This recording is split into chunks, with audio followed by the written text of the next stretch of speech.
back. It's Monday. I'm Roderick. I am Cari, man. The Rise and Grind podcast, man. Episode 425. Yep.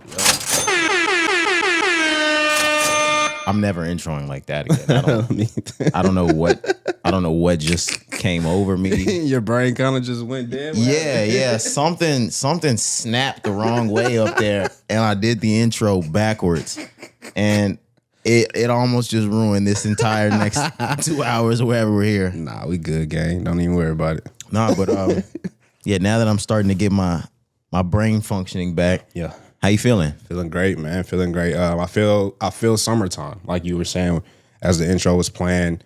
I feel like this past weekend, once, we'll get into everything that we did, but it's June, right? We're almost halfway through June, 2 weeks through June.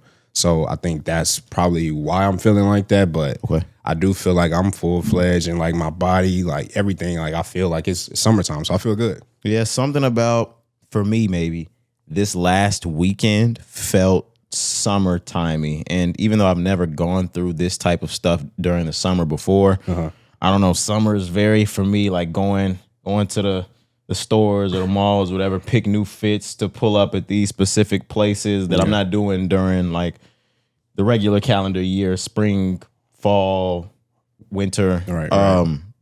for all these outdoor or summertime type of events. Yeah, I've been getting to a lot of summertime activities. Nice. How's your weekend been though? Yeah, man, weekend was very good. So we left Thursday. I think Thursday I just had work, to end off the week. Thursday, Friday. I'm trying to just remember Thursday, but Yeah, I'm asking like I haven't seen you every single day this weekend. pretty much, right. But Thursday, I don't think I did anything outside of just probably just some pod things, you know what I mean? Like, and then just hitting the gym like I've been doing, obviously. But Friday we definitely linked up, the group linked up, the guys linked up. We celebrated Hoppy's birthday shower first. Yeah, right. man. Shout out to Hoppy. Yeah, let's give it up. Baby on the way, man. What, 2 more months? Yeah, man. It's getting super close. I'm sitting next to Alizé at dinner on Saturday, and I'm like, Jesus Christ. Like, I'm not saying it like visibly or anything like that, but I mean like just thinking about the time period. Exactly, I'm like, oh, you're pregnant as fuck right now sitting next to me. Like you about to pop. Yeah, like it's coming. Yeah, it's definitely cooking, man. Definitely cooking. So Friday, so I had work, I worked to about 5:36. I think the baby shower started at 6:30. So wanted to get there, in a reasonable amount of time. So finished work, like I said, around 6. Me and my lady shot to the baby shower, probably like a 30-minute drive. But I was nervous because it's a Friday afternoon, traffic, everybody's getting off of work. Yep. And we'll talk about this a little later. Not necessarily for Friday, like really having to deal with this, but just the weekend, Sunday, and then just moving forward for the rest of this month and next month. The World Cup has started and it's going on. So, it's going to be a lot of people here. Yeah. A lot of crowds. For the listeners, it's going on right around us. Man, literally in our backyard. Yeah. So I was nervous about that, but it was no issues. Didn't have too much traffic. And it's a straight shot from the crib. I'm sure it's even more of a straight shot for you. One city over for me. It was literally 15 minutes. Y'all know me, and I'll bring this into my week, but I'm going to talk about how I was early and how I won't be anymore. But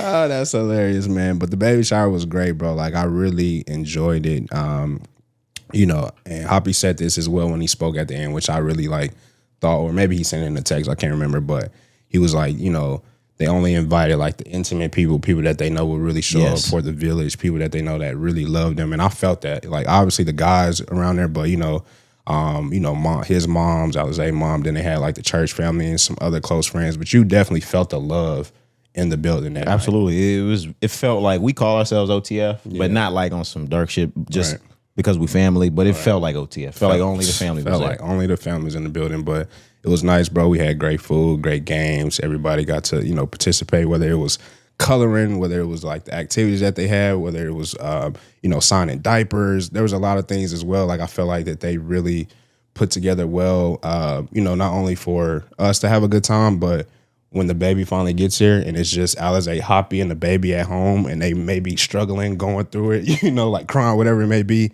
I feel like they were able to get a lot of gifts and a lot of things that, come from the heart for everybody that was there. So whatever they end up going through, they can refer back to all the notes and all the love that we gave them to really get them through that hard time. And on that emotional, that's on the emotional side. On the actual like production side, I saw the registry, and if things are copped the way like they're supposed to be copped, the same way you said they can rely on those sorts of things when things get hard.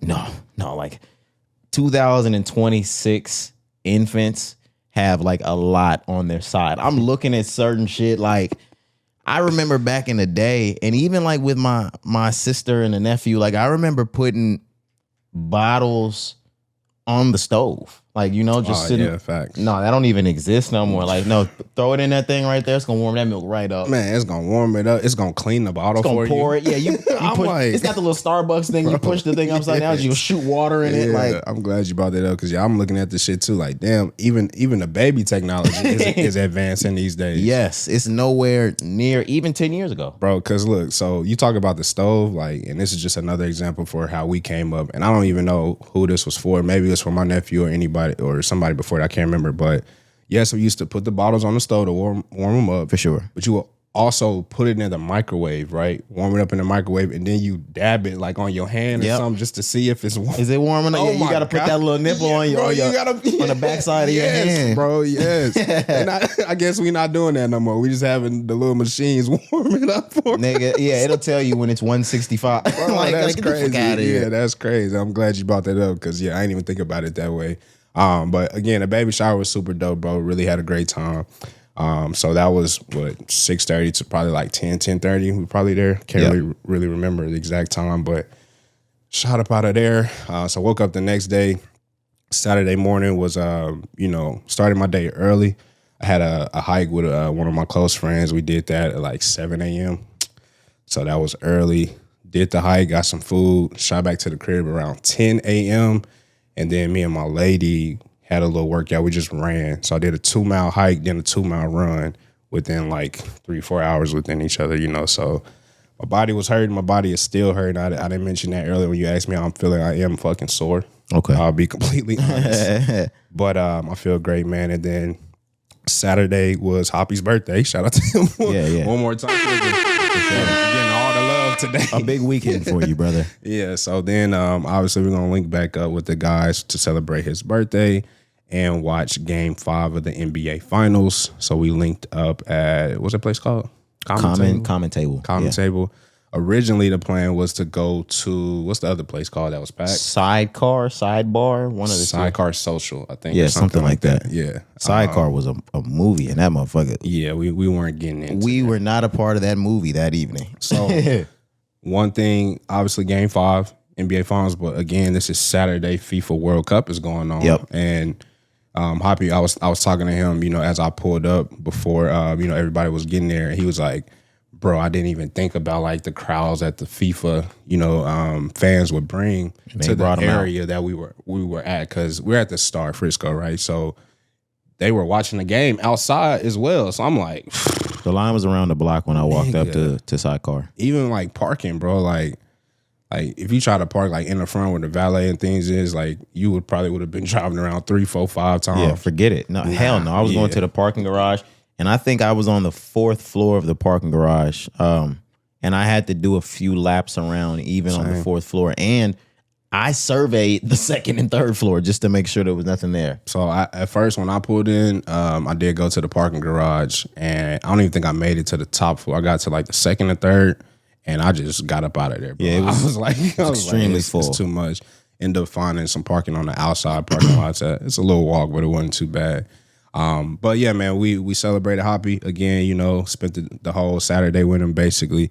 And that was fun, bro. We had some good food at the restaurant, had a very great spot, to watch the game. Like, it was just amazing, bro. Premier seating. Oh my God. Like, couldn't been any better. We were courtside for a sports bar.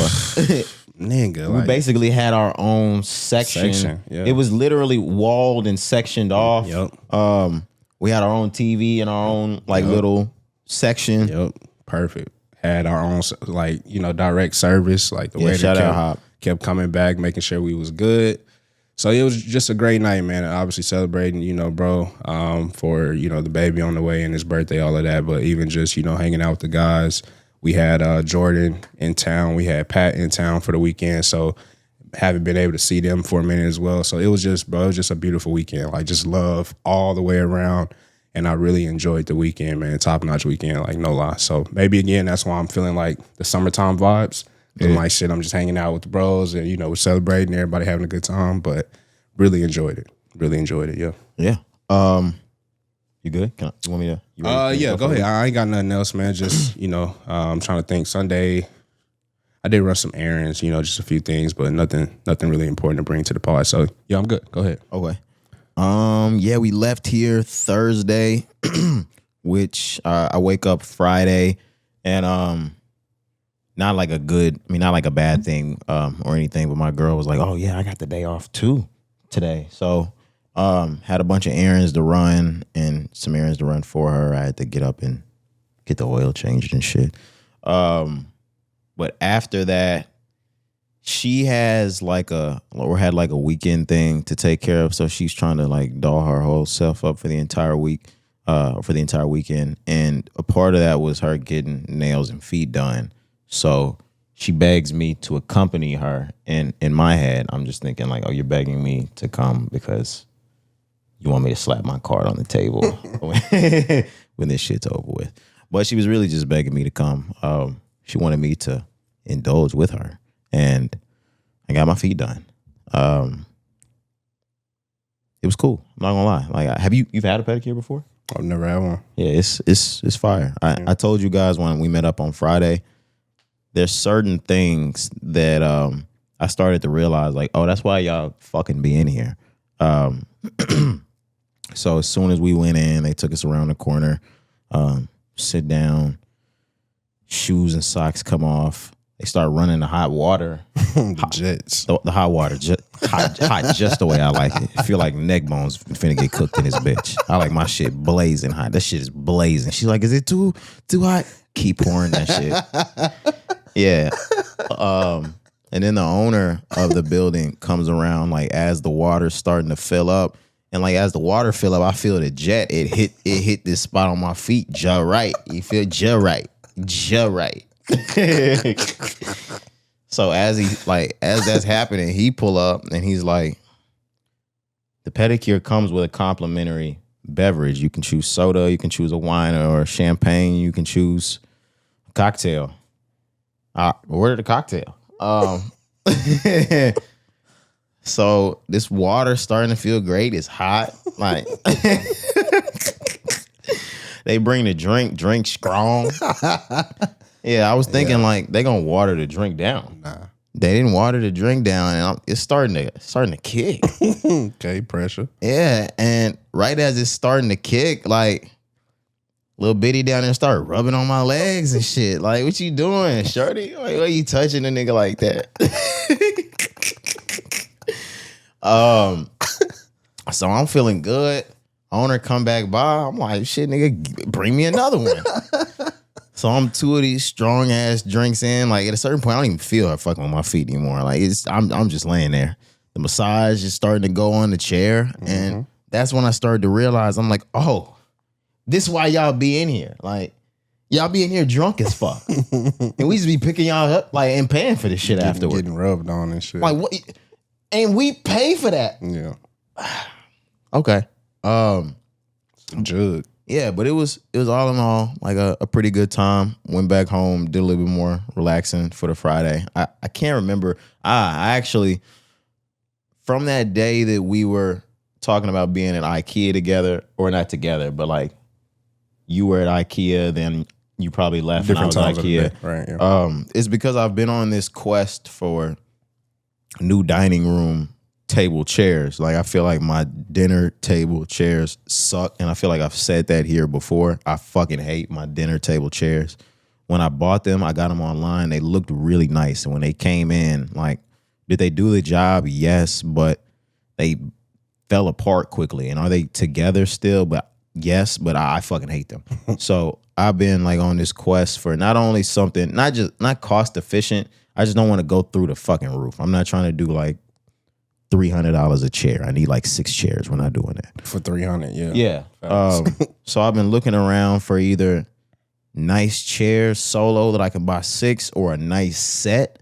And I still haven't put my finger on that, but I was out searching around for fucking chairs all day. Still haven't found anything I liked. I do want to spin back to IKEA. Just because I feel like I had a budget in mind there and it wasn't within my budget, or not budget. It wasn't within what I felt like I should be spending. And now that I've kind of surveyed the area, I've realized like, all right, maybe that's regular. So now I need to spin back and probably just bite the bullet over there. But went furniture shopping, still didn't find shit. Then Friday, like you said, we got to the baby shower, and incredible time. And it was one city over from me. So that's what I was saying. I'm usually late to the events, especially with the guys. Now, when it's like a job or something super professional, prompt that I know there's going to be some sort of consequence, I'm prompt. But, we're just chilling with the guys. I'm like, just gonna pull up. This one's one city away. So I decided that I would be prompt and or early. And I showed up early this time. And I didn't even know if I was in the right spot because I showed up before Hop and Alizé. So I don't even see their cars in the parking lot. I'm looking for at least their vehicle. Don't see one. But I see Leo come out of the building. I'm like, all right, I'm in the right spot.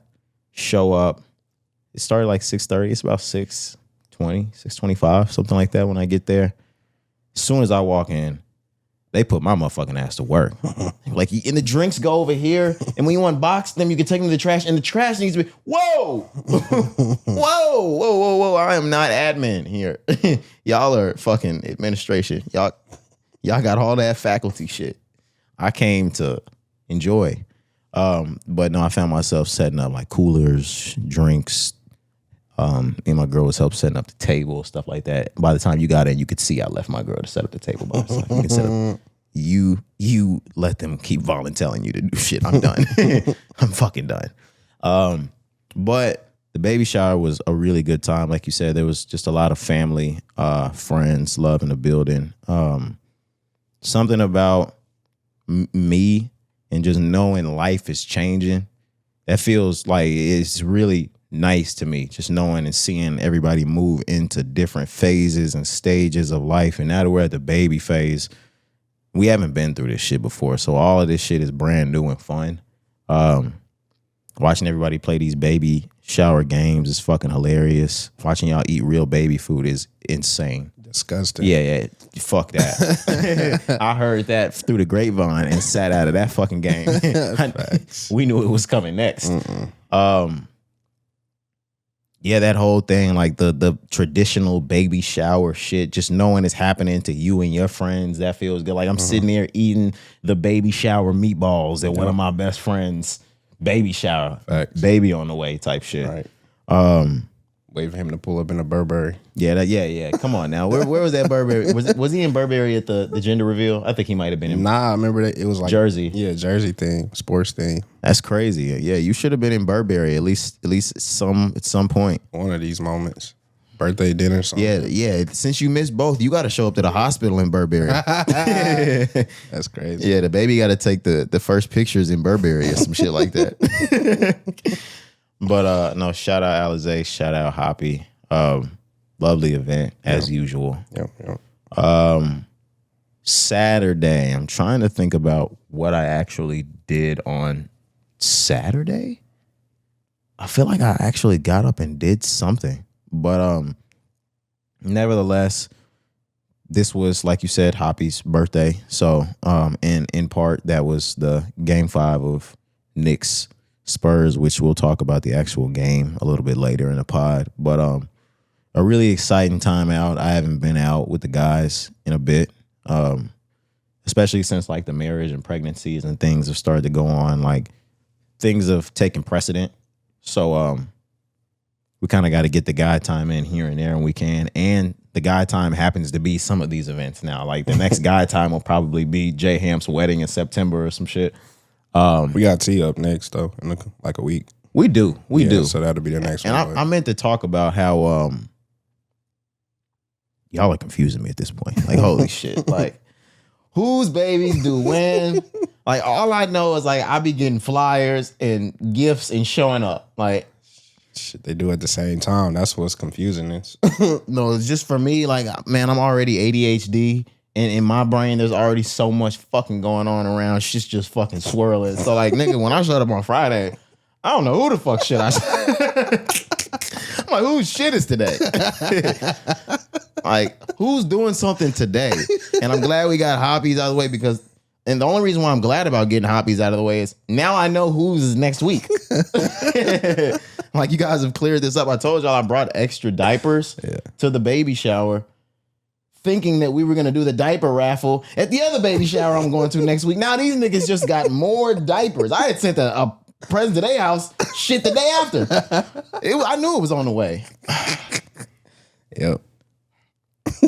And I got diapers at the gender reveal. Yep. You know, so we just living. We're best friends out here having babies, you know. Yep. And whoever's next, just know I'm showing up. I may not know what the fuck's going on, but I'm gonna show up, gift in hand, present with love, my nigga. Yep.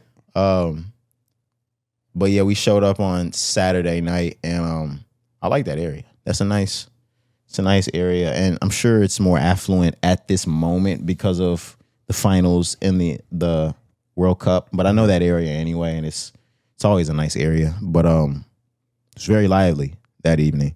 And a lot of fans. It was loud. It was the type of atmosphere you want to be at for an NBA Finals game, especially a game-winning NBA Finals game. So that was great.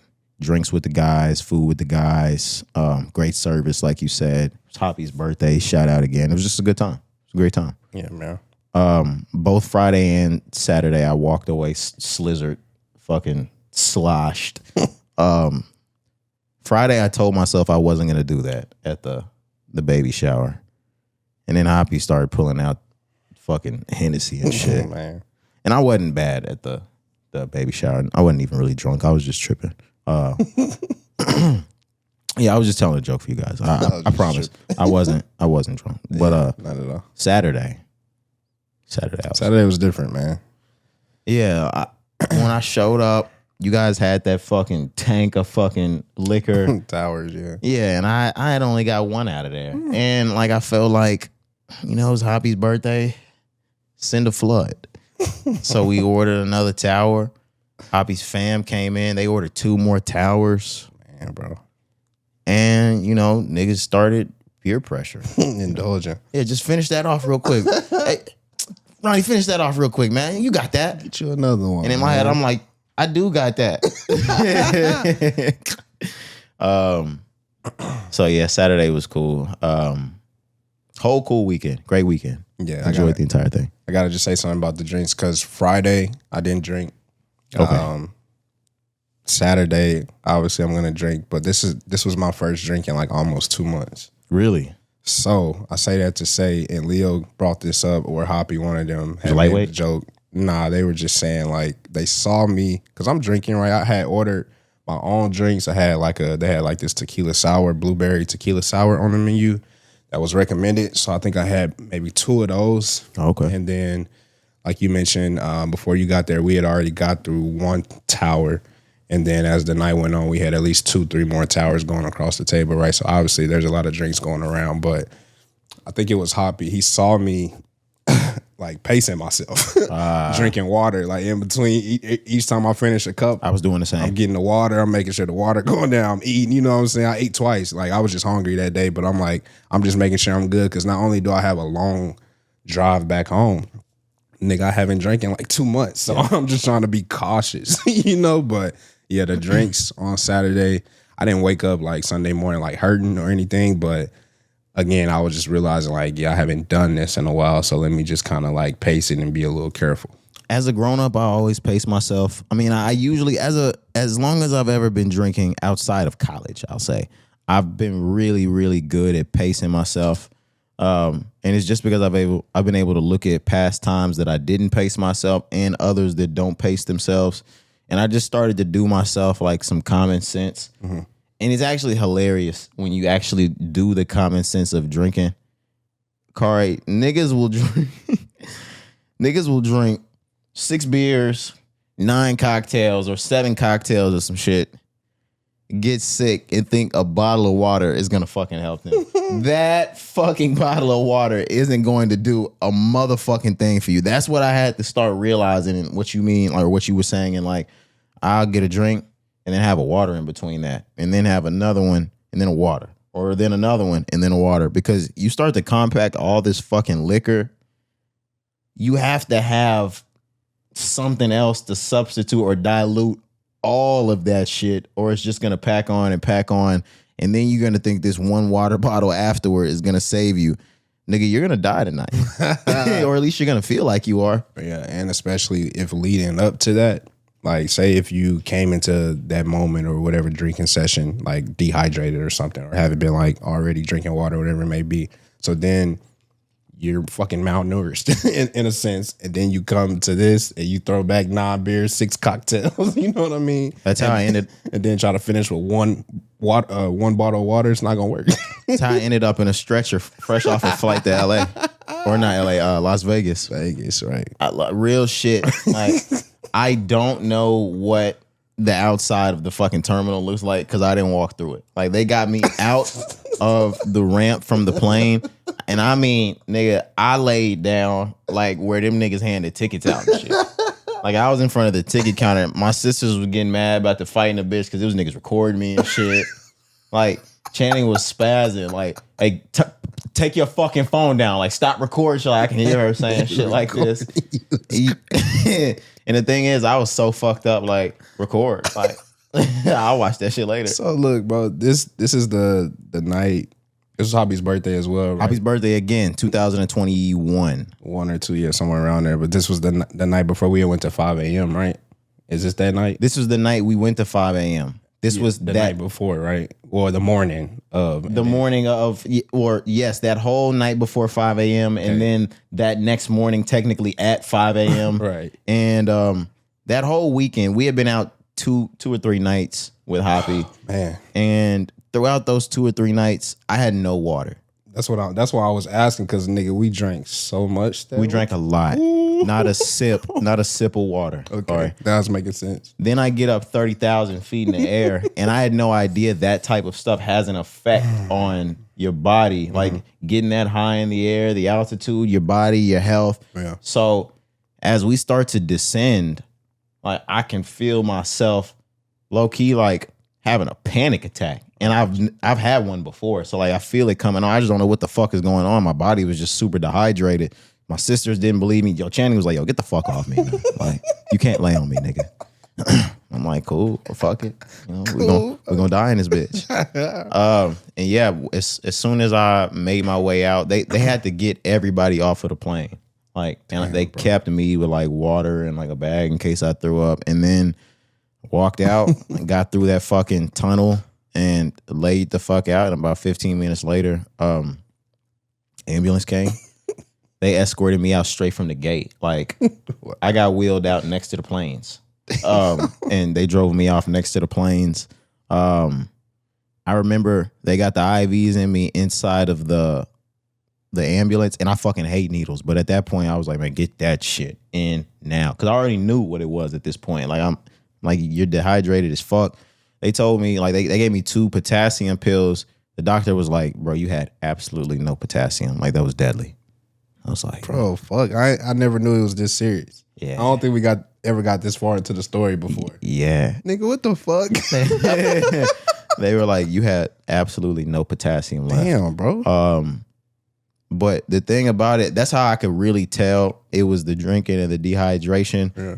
Bro, as the IVs were kicking in, like, as the shit was flowing through, like, I could feel the life coming back into my fucking body. Damn. By the second IV, yeah, they took like 2-3 IV bags. Bro, nigga, I felt like I was ready to take that shit right back on. Like, I left the fucking hospital and I was like, nigga, let's do it again. Damn. Yeah, I didn't know it was that bad. Yeah, it was fucking horrible. I mean, it's crazy that we're talking about it, right?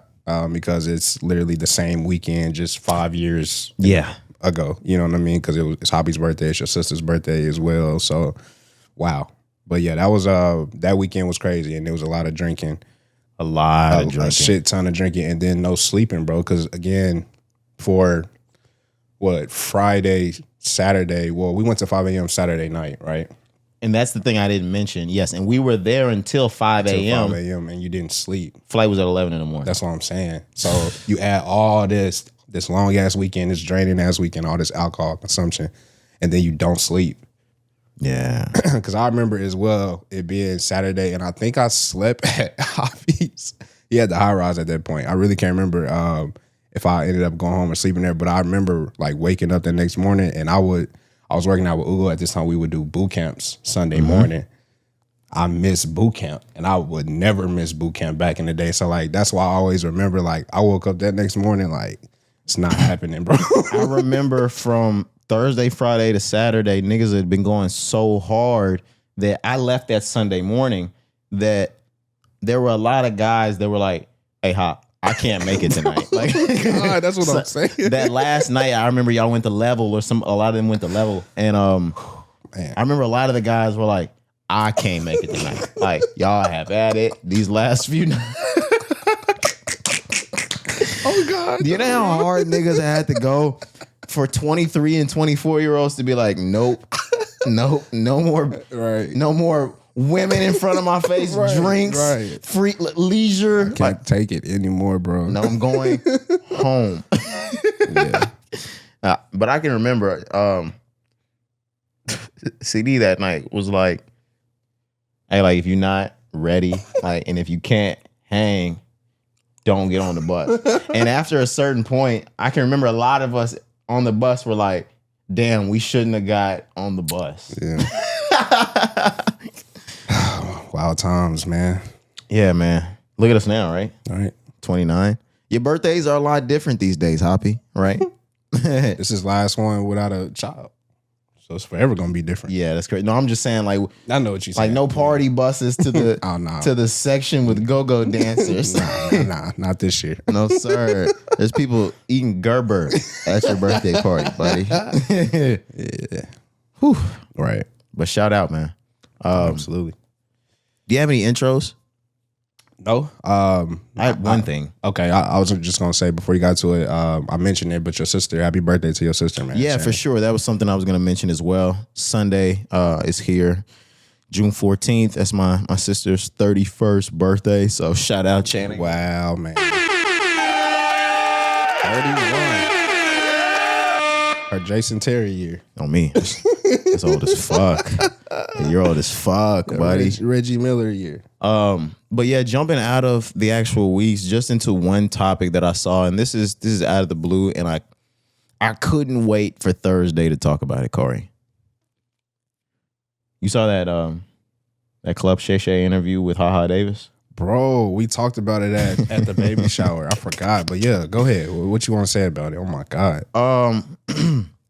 There was something that I did want to say that was good. Was it Derrick Henry?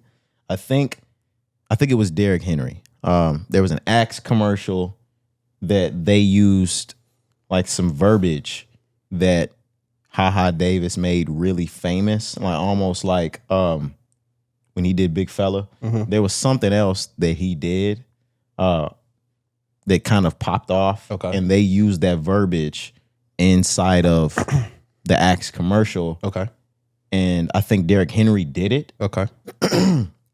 And I guess he reached out to Derrick Henry and was like, hey, like, that's my shit, low key. Like, and he doesn't have a trademark or anything like that. So that's low key HaHa Davis's fault. But he was like, that's my stuff. Like, I would appreciate it. Like, if you would reach out to them and tell them, like, not to use it if they're not going to pay me for it.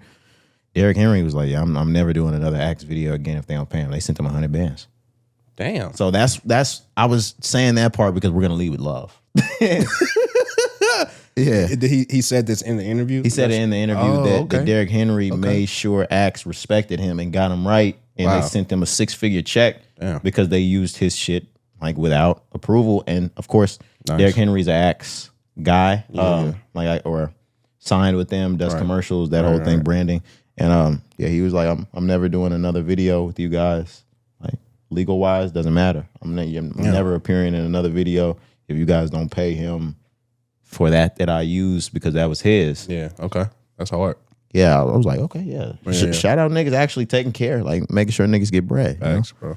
And I fuck with Haha Davis. He's one of those first like internet comedians from the Instagram era that we actually saw blow. Like,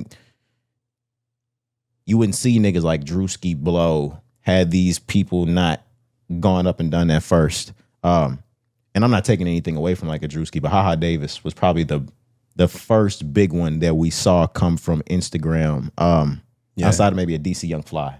Country Wayne too. Yeah. I feel like they all part of the same like group or timing around that time. Yeah, I agree. But with that, for me, Haha Davis, I feel like he, during 2015-16, he probably popped it bigger than all of them. He's making his way to TV. He was on Chance's album. There was a lot for him that was just huge at that moment. All right. But now that the love's out the way, he kind of volunteered some information on that podcast that sometimes makes me wish, as we sit here doing a podcast with these mics, that some niggas don't need podcast microphones, Corey. They were sitting there. They were talking about him and his wife and or girlfriend. I can't remember which one it is. Is that his wife? I don't even know, bro. To be honest with you. And let's just say it is. Yeah, let's say it is. Let's say it is. That makes it worse, but I don't know why you wanted to do that, Corey, but fuck it. Let's say it is. Try to make this story as gruesome as possible. Yeah. So he basically said, like, yeah, me and my wife are into the swinger culture, or at least there was an era of their life that they were into the swinger culture. Mm-hmm. And that's not the most unorthodox thing to hear. It's not orthodox, but as time progresses, you hear more and more couples say that they're into that shit. And just by saying that shit, I think you guys know where I stand with that. But he talked about how he went through swinging with his wife. Mm-hmm. He had sex with another woman, and he talked about the downside to having sex with another woman in the swinging culture, because that means there's another man somewhere having sex with your woman. Mm-hmm. And the way he described it is he had to watch a nigga put his girl through the mattress. Through the ringer. Damn! He even went as far to say, after sex and watching what that man did to his wife, he knew for a fact his wife no longer wanted him. Embarrassing. And all the while I'm listening to this clip, because I didn't watch the whole podcast, I'm starting to go back to the very beginning of the video and realize Shannon didn't even ask you this shit.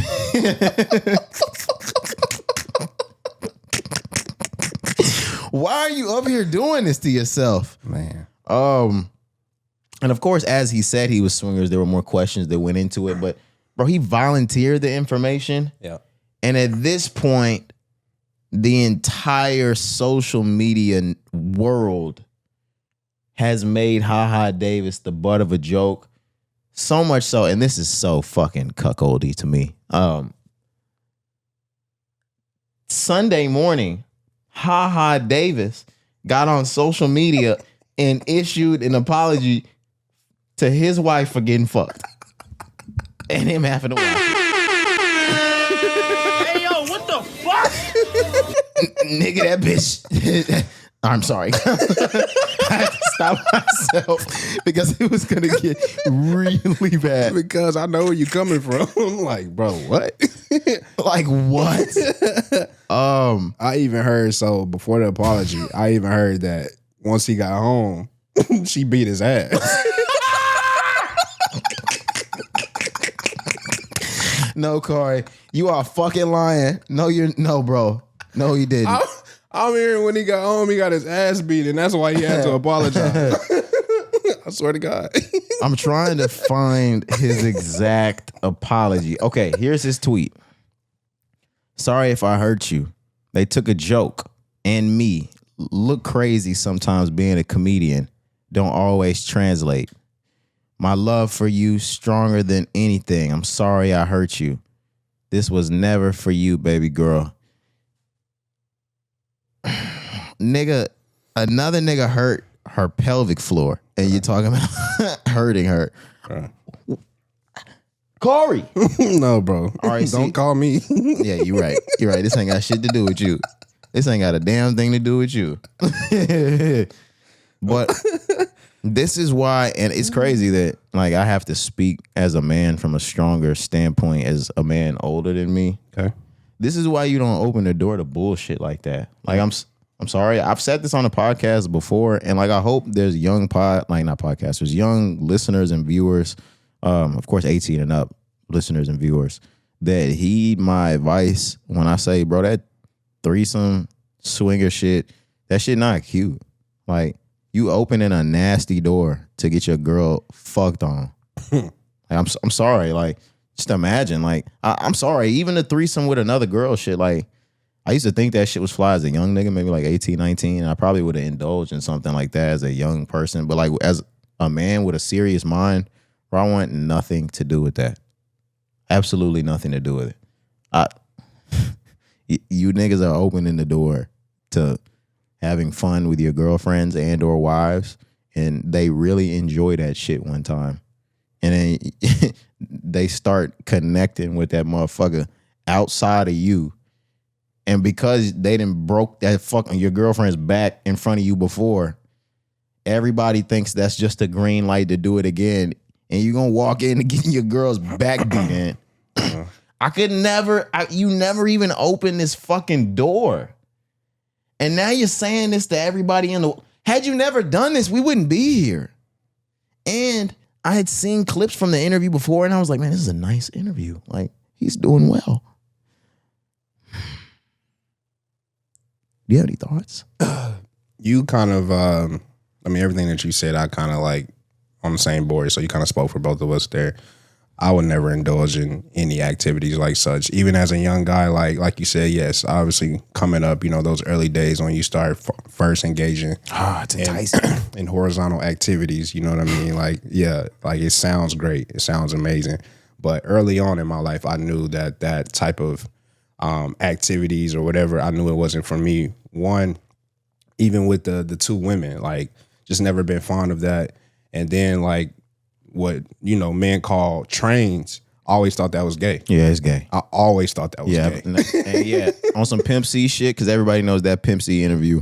Me and my niggas ain't never flipped no bitches, trained no girls, had sex with the same girl like back to back. No, we've never done no crazy ass shit like that. Oh, I think that's gay. Y'all, it is. And y'all niggas are crazy. Yeah. So, like I said, everything you said, I'm not gonna repeat it, but I'm on the same stance with you. And then as I started to grow up, become a young man, a young adult, and looking towards marriage and children, I would never put myself in a situation like this. Like spiritually, morally, it's one thing. It don't even like work with me. But then on the second thing, what you mentioned, just with the dynamic or how that can change the dynamic of your relationship, I just don't even want those type of spirits in my life. So I would never indulge in this. And even if I did, I would never offer this information for free, like HaHa Davis did here for no reason.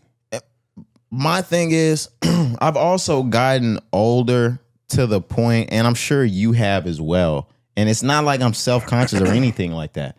But we've gotten to the age in our lives that like you're not the best at every fucking craft in life you would like to be. And I'm a fast learner. I do like I can pick up and do well in whatever it is I choose to do. Right. But there's somebody out there better than you at something. You niggas are gonna run into that bitch or that nigga. They can hit your fucking girl's spot. Way fucking bad. What are you gonna do then? She didn't even know that nigga existed. He said, She didn't even know that spot existed. She didn't even know that was out there or in her. And he didn't brought both out. Bro. And now she don't want to stop calling that nigga. But you're married already. You feel me? You got children with this woman. And the same thing, like you said, spiritually, but I'm thinking of it on a different like side. I'm one of those niggas that believes like you make ties with motherfuckers you lay down with. Oh yeah, like for sure. You can't just join the swinger community thinking that you're gonna get away from that or that it doesn't exist just in that casual sex manner. It still exists. Yep. You carry it with you. I know what you're talking about, like trying to get in that and then get out, like those type of circles or environments. No, I mean like just like you said, like a soul tie or something like that. Yeah, we're on the same accord. Okay. Yeah, and for guys, if you don't know it, that's when your girl just yeah, that's it. She got her soul. You don't want another nigga to have her soul. Nah, bro. It was different. I'm reading his quote once again. I don't know if you read the whole thing, but as we're talking, I just have to say this because it resonates with what you just said. Okay. He said, I would never allow that to happen again. You can't get that image out of your head, but this is the part that I want y'all to focus on because it goes exactly with what you're saying. He was doing it so good, I said, I know she don't want this after that, talking about himself, right? And then he ends it to say, he was in there dog walking her in full body of your old lady, in full control, I'm sorry, of your old lady. No. His words out of his mouth said, this other man was in there dog walking my lady. Nigga, I've never in my life contemplated putting a bullet through my fucking head. But you're laughing.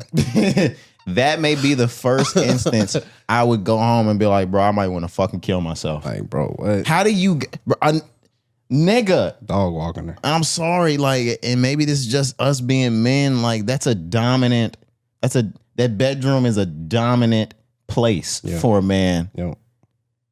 I'm never letting another nigga be more dominant than me to my submissive. Yeah. In the dominant area, I have to murder that nigga on some 300 shit. Like I would have to, as soon as you did that to my wife, I would have to show her why I'm a more powerful nigga than you. I have to murder you right there. I have to best you in combat. Yeah, man. And you just said it. And the thing is, I'm sorry, I'm not just gonna call her a hoe because y'all was both being hoes during that whole shit.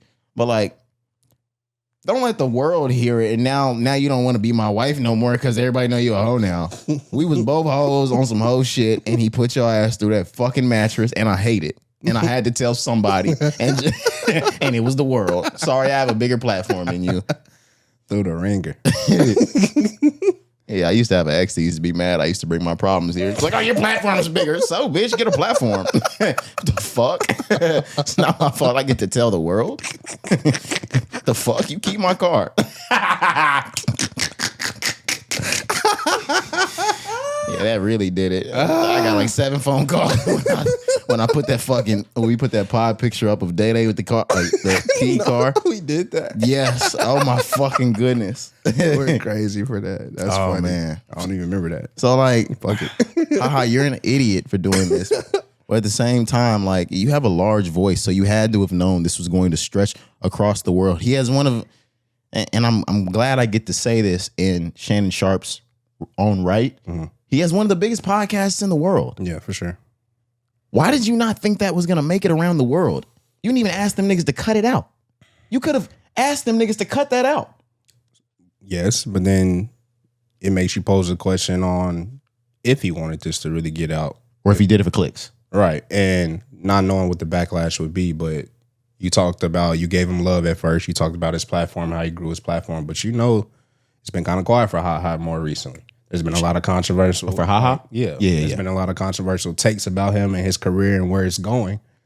There've been some domestic, some issues. There's been a lot, right? So maybe Ha sitting there like, it's gonna get it back up. Let me get a moment, maybe, right? Because I mean, what you said is correct. Like, why would you first even offer this information for no reason? Why would you not, ask the question or ask Shannon and the production team to cut it out? Maybe it's done on purpose, right? Or maybe you didn't think it would get as much attention as it's getting. I don't know, right? I'm just posing ideas out there, but regardless, I mean, I'm not in agreement with things like this. If it is for that, there's other ways to try to get some clickbait shit, bro. Like now you're ruining your personality, your brand. You know what I'm saying? Your relationship. Like I don't know the way your core fan base, which are men, think of you. Right, exactly. But the other thing that I think it could be, and I'm not saying it couldn't be that, Cari, man, you were trained in this environment. Some niggas just get in front of the podcast mic and literally just start spilling their life. Like, I love doing this podcast shit. You love doing this podcast shit, but there's never a moment in this entire time we've been running this show that we've gotten up here and just given everybody our real fucking life. You have got to be out of your fucking mind. And niggas will hear interview and podcast and just get in front of this hoe and start saying everything. That is never what I ever... I'm never telling you anything about what me and my woman do in the bed, period. Yeah, never. If we were into some shit like that, which we're not, I would never even explain that to y'all. Yeah. I mean, we're honest up here, right? Don't get us wrong. But yeah, I mean, we have lines that we don't cross, whether it's personal, whether it's business, whether it's situations you and I have been in together. Like, yeah, we would never cross that line, and it's unspoken. We don't have to say, "Hey, bro, chill." Like before we start recording, we have to say, "Hey, bro, chill." Make sure you don't say like, "Nigga." It's just an unspoken word that we don't even have to address. Yeah, so it's weird. That's absolutely insane. Yeah, you got to do better. That maybe he did want this, but at the same time, like, this is a damage to your brand. No. Hell no. Yeah, bro. It could be worse, but it could also be a lot better. Right. Facts. So we'll see what happens next. But yes, the apology, I think it was in response to him going home and getting his ass beat. Yeah, he probably got fucked up. Yeah, and as I started to search her name up, like on socials, I'm not apologizing to you. You got pictures on the internet like that. Oh my God. I didn't even know she was getting down like that. Who is she? She has an OnlyFans. I'm not apologizing to you that everybody knows you get fucked. Everybody knows you get fucked. You have an OnlyFans. Wow. Okay. I didn't know that. I didn't either, but it's public record now. Yeah. Honestly, the whole swinging thing makes a lot more sense now. Did you think this shit was a joke? Haha. Like, I don't know. Yeah, you thought she was play pimping? Not even that. I'm saying like him even bringing the information out. Oh, okay. Do you think we would just laugh at this and just move on? Like, no. Yeah, no, this is a different type of like, you know.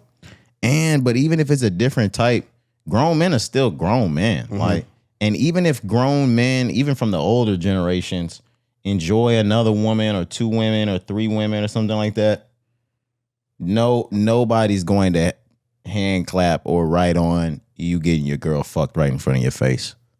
Yeah, those environments, those cultures, those cults are very small. Like people that participate in the swinging industry, it's a small community, and it's a community that most of the time don't even want you to know that they are a part of the community. That's what I was gonna say. It's very hidden, exactly. And even if it's not small, because I would argue that it's a lot bigger than we think. Okay. They just hide, like just like you said on the second part. Yeah. They don't want you to know that lifestyle. So it's one of those come out in the dark type of things, or meet at this place at this time type of things and disperse after this. I feel like it's just a fucking, you know, those fucking masquerade parties where everybody has to wear the mask. Like, mask, yeah. I be feeling like that's these communities. That's crazy. But, you know, whatever. Yeah. Glad you brought that, though. That was good. Good topic there. Yeah, let's go ahead and move on to music, though. That was crazy.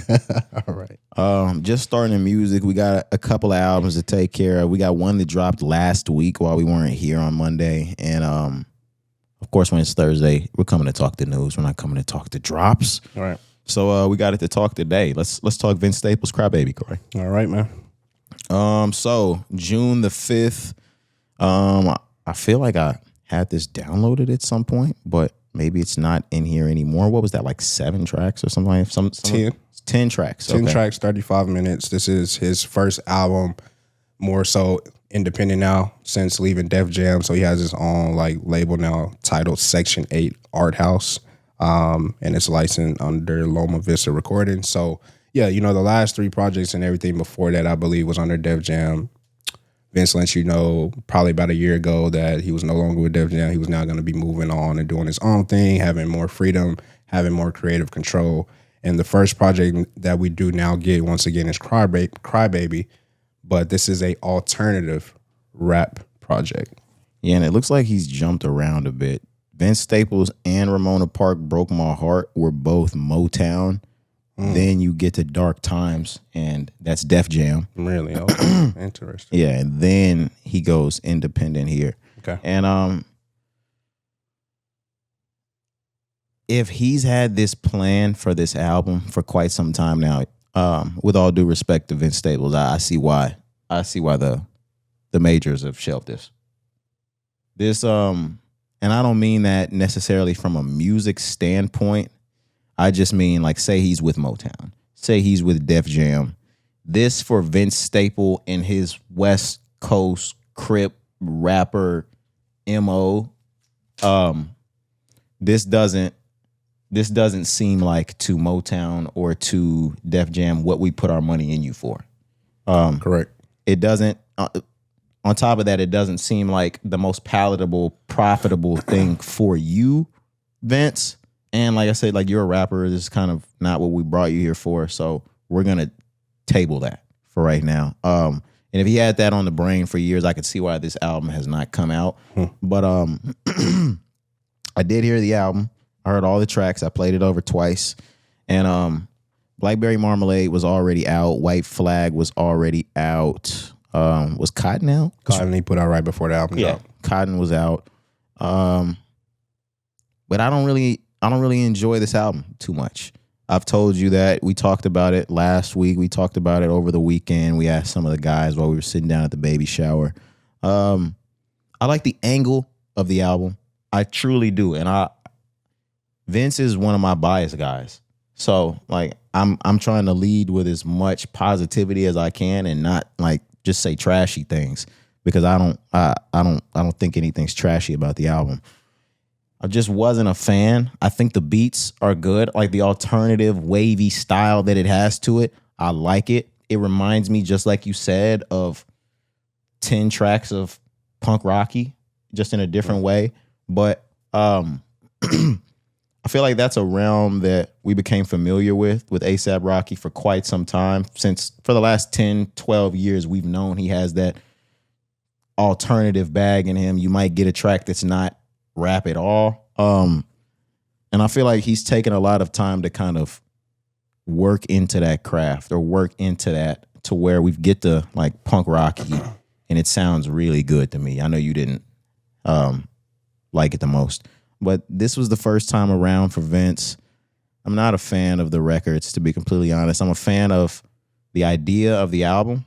I'm a fan of the sounds. I'm a fan of the angle. I'm a fan of the lyrics. I truly am just not a fan of this coming from Vince. It sounds very out of place to me. I liked Only in America. I used that for Song of the Week last week. I think I might like Go Go Gorilla, but outside of them, none really connected with me. It just sounded like an album that would be really good from, like, A$AP Rocky. I'm not gonna lie. If A$AP Rocky dropped this, I wouldn't have been mad at all. That makes sense. Yeah, I get that. How do you feel about the album? Yeah, so I would say I don't dislike it by any means necessary. There are a lot of things that you say that I feel I have similar thoughts about. But I do like the project. I do like the angle. I do like the lyrics. I like the production, right? Just like you said. I like that he even came at this project alone. No features, I like that too. And it's Vince, so although, like, in the past he has done these super critical acclaim, like even the lyrics, like super dope rap albums, the lyrics here are still prominent. Although it's alternative, although the sounds are different, if you really listen to the shit that he's saying, it still mimics everything that he's been saying on every album that he's done in the last 10 years. So although it's a different sound, different angle, he still kept the same style that I feel like Vince has just made popular for himself. I want to go back to what you said about, the labels and how they may have felt about this, if this was something that he was trying to bring, maybe years prior. I think you're right in that angle because he did like a concert or like a listening session before the album started. He had a lot of things to say on the stage, even performed a song that's not on the digital version of the album, but on the vinyl of the album, so like an additional song. But he did say some things along the words were like, you know, the label always wanted me to be that rapper. Didn't want me to take other chances and, you know, do other things that I felt I wanted to do or I felt that was necessary in my career at the time. They wanted me to, you know, be the rapper that puts out magic. Wanted me to be the rapper that is on the Acura or whatever commercials and things like that. So I can understand somebody like Vince who's been in the game, bro, truly over 10 years, almost 15 years, has been with a major for so long, finally being able to get his own shit and be like, fuck it, I'm just about to do this project that I may have been wanting to do for a very long time. I like that.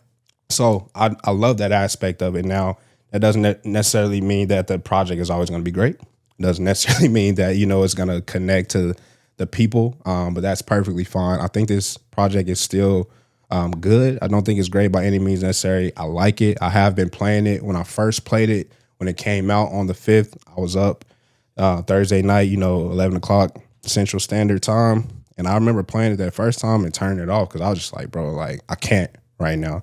Freddie came out saying that we're going to talk about him next. I immediately put that Freddie on. It was like a cleanse for me. Like, that's how I just was like, bro, I'm not feeling it. But the next day and, you know, the days after that leading up to, you know, recording right now, I've played it probably like 2, 3, 4 more times. And each time I play it, I like it a little bit more.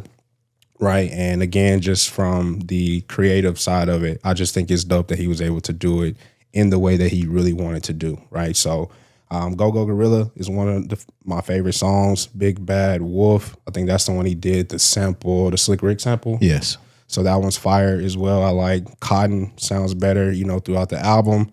Blackberry Marmalade even sounds like a really dope track. I love that he introed or have that one as, you know, the first track on the album. So, yeah, man, like I like this step for Vince. I don't necessarily think the pivot here is a bad pivot because for Vince, I know you say you may or may not like have wanted somebody else to do this like A$AP Rocky or think it would have sounded better. But I think for Vince, this pivot makes sense. I feel like he is somebody who can do this and have success with it. I don't necessarily want him to continue to do this. I do want him to go back and rap. I played Ramona Park over the weekend. I was like, Vince, like you have to keep rapping. Like you can't do this forever. So although the pivot is just one time here, hopefully, I don't think it's gonna change anything for the trajectory of his career. I thought it was fine, but a dope project, bro. Not one that I feel like I'm gonna ever love by any means necessary because out of 10 tracks, I probably only like 4 or 5. You know what I mean? But at the same time, I still thought the sounds and the production and the angle and everything that we've already said was dope coming from Vince Staples. You said that you see that this could be successful. He just can't stay here forever. Mm-hmm. I would add on to that and say you should never come back here ever again. All right, I should stop because I said that. Said it was gonna be all love. It is all love. It is all love. Nah, bro. Yeah, you being honest. But when I heard, just like you said, like, come on, you hear Ramona Park broke my heart, and you can hear certain songs. Stay here, and then you hear this, and you like, my nigga, you could have spent this year. You could have been on top of the rap game and shit. You could have done this, but like that's another thing that I don't know where he is in his head, in his space, in his place in rap. Mm-hmm. For me, that's like and he is afforded that. I just don't know where he feels he is. Mm-hmm. If Drake kills the last 3 albums and then puts out Honestly Nevermind, it's like, okay, you can go experimental because you just dropped 3 fucking bangers, and he has. Right. He just put out 3 incredible albums. Just came off of a 2-season Netflix run. Maybe he's like, yo, like this is my breakout year type shit. Like, let me try to go somewhere else with it, and let me try to go get a fan base or a crowd that I may not have had up until this point. I do agree with what you're saying, and I thought about it as well. Like, why would you take this stance or this angle right now. You know? So yeah, like I pondered that thought even leading up to it. We talked about the singles and things leading up to it. I was thinking that the whole time. And then even getting the album, I've still had that thought like, where are you trying to go or where are you going to go now? But I mean, that's just a rhetorical question. We'll see what happens. But that point resonates, you know? I'm wondering now that you're independent, you have all the creative control that you've probably always wanted. Why go here first? What are you truly trying to do? Maybe Vince has reached, in his eyes, his pinnacle.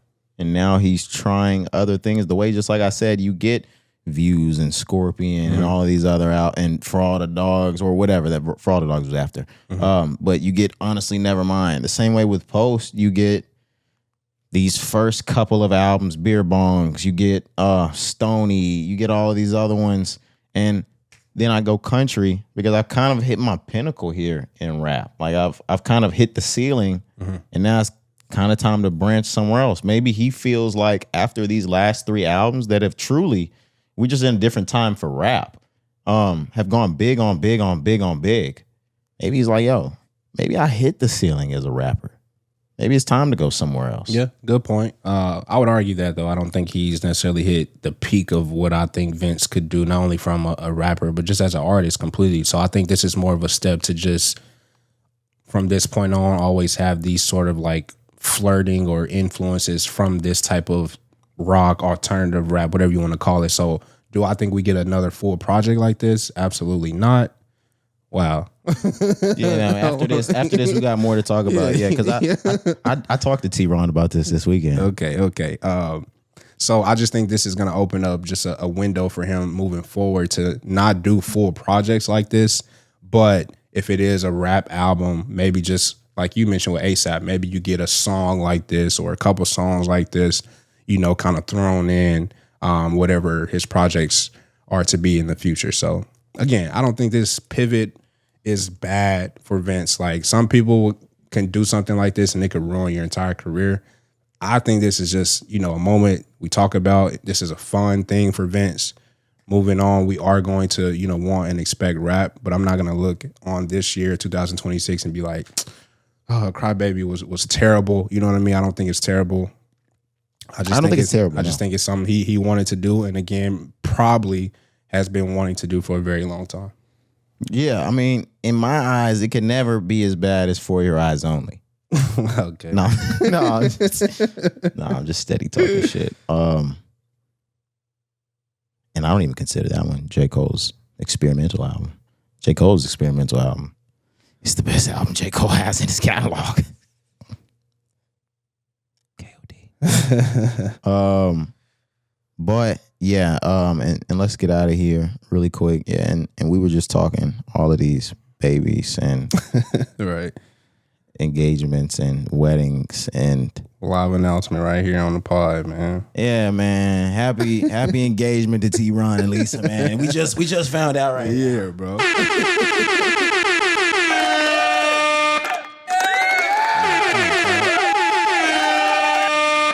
So I was talking, right, and Roger showed me a picture. That's why I stopped and I was like, wow. He showed me the picture that T-Ron sent to the group. Him and Lisa proposed today. You know what I mean? So yeah, Lisa's holding the ring. So yeah, that's why I kind of like, my brain kind of shifted. I was like, what was I even talking about? Just then, man. Yeah, and I actually forgot. T-Ron hit me earlier this week because, you know, we all are moving into these different stages. Yeah.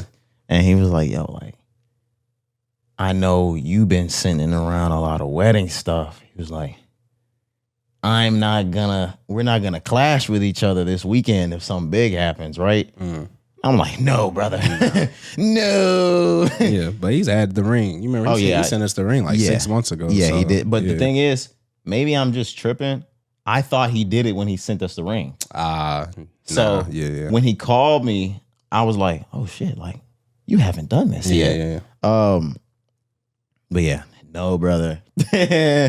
No, y'all hang in there for me. Yeah, this y'all month, man. Yeah, oh yeah. You know what I'm saying? Y'all got June, bro. No, y'all fucking take June. I don't want nothing to do with June.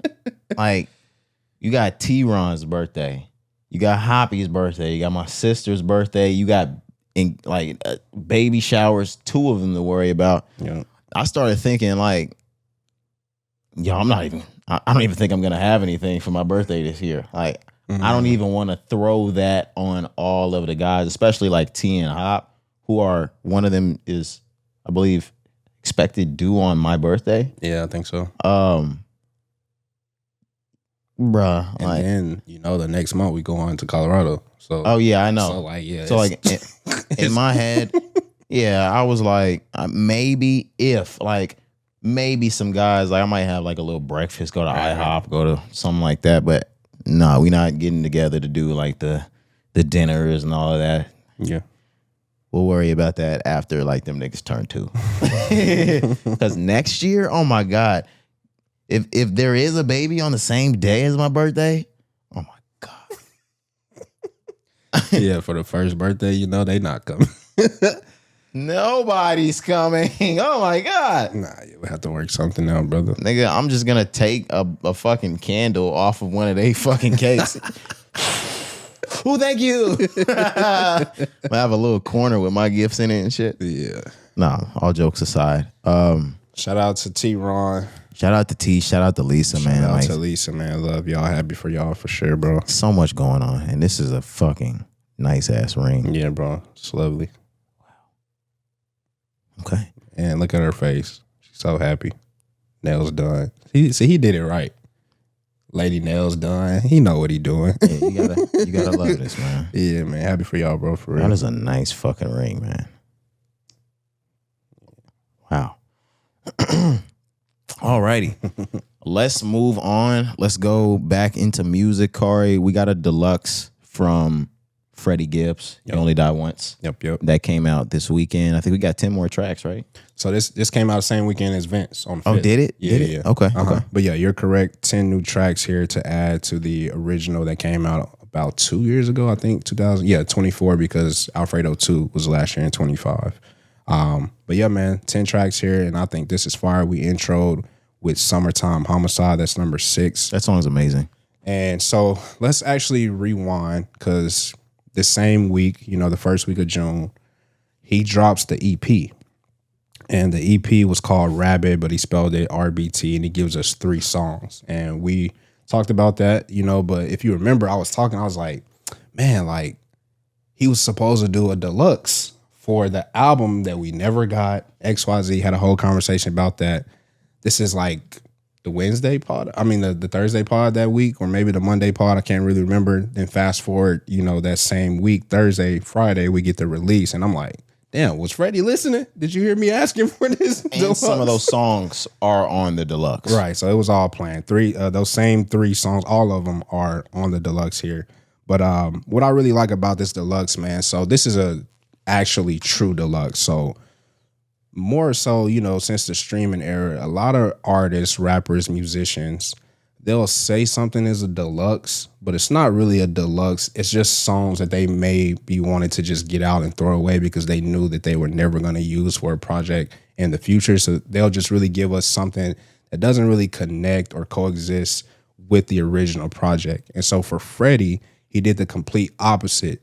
He gave us a true deluxe that I feel like we were accustomed to when we were growing up. People would say deluxe. It still gives you the same flow, still tells the same story, still continues with what the original theme of the first version of the project was. So although it's 10 new songs, same album, same like high level of rapping, same high level of production. You even have a remix from the first release. Ruthless remix now has Leon Thomas on it, right? He still gives you the intros of the whole, like, what's the guy that played Black Jesus? Gerald Johnson.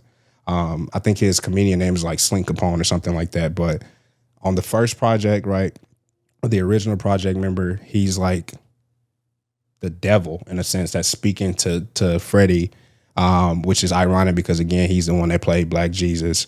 You bring him back for the deluxe on the same interlude, same vibe. He's still playing the devil, trying to, talk Freddie out of the bad situations that he's in. So everything was just like a continuation of the same project. So that's why I enjoyed it so much. And then he's just rapping at an incredible level, man. You and I were talking in pre-production. We're playing some tracks here, trying to decide on the intro song. we played Summertime Homicide, and we both were just like, Jesus, bro, he's great. You know what I'm saying? He's a really great rapper. But yeah, man, I really enjoy this one. I've been playing this one nonstop almost every day since it came out on the 5th, just because I'm a huge fan of Freddie, but the rapping is just so good where, you know, it just fits every vibe that I've been looking for from a rap project, more so when I'm taking a break from Drake or whatever it is that I'm listening to. So this is fire, man. Again, 10 new tracks, and I love it because I feel like it's a true deluxe that gives you the same style, gives you the same flow, continues the same storyline that he was telling us on the first release. Yeah, and I don't have too much more because I haven't heard it yet. I heard a couple of the tracks that we played during pre-production, and it's just a very, very, very high level of rap. I wanted to ask the question, Cari. What would you rank Freddie Gibbs right now? Like out of the rappers in the pack, it's hard to say he's not the best rapper we have right now. Like it's who raps better than him right now? Who's rapping better than him? Yeah, I'm not sure. I mean, I definitely put him in top 5, top 10 like rappers that are out right now. Like this time that are really rapping at a high level. Somebody that's, you know, coming from is he on a major? Let's just give it the rappers that have released albums this year, Cari. So if we had Drake, Ye, Cole, Don Toliver, Vince Staples, Freddie, and there's one more big one that I'm missing. Isaiah in a pack. Jack Harlow. Shut the fuck up. Baby Keem, you know, there's a few more. I'm just Baby saying, Keem, but I'm not rappers. putting Baby Keem in that elite list. Yeah, I got you. I was just saying albums that came out, but yeah. Where would you put him? That's why I said top 5, because out of that group, I mean, I'm not gonna put him over Cole. You know, that's just my bias. On a rapper level, he does rap better than Don Toliver, but from an artistry level, like Don Toliver's a better artist than Freddie. I'm gonna give him that, but he raps better than Don Toliver. So let's just go rapper. I mean, top 5, bro. Like, it's hard for me. I would have to really look through the list, right? But just to answer your question for now, I think Freddie is a top 5, top 10 rapper in today's rap. Easy. Because artist, like you said, is a totally different question. Yeah. When I'm thinking rap, he raps better than Isaiah Rashad to me. Yeah. I'm gonna give you that. He raps better than Don Toliver to me. Mm-hmm. Drake is such a different rapper that it just makes it really tough. But I think he raps better than Drake to me. He raps better than Kanye West to me. He definitely rap better than Drake, even on this. But even like if we just count Alfredo 2 last year, 25, right?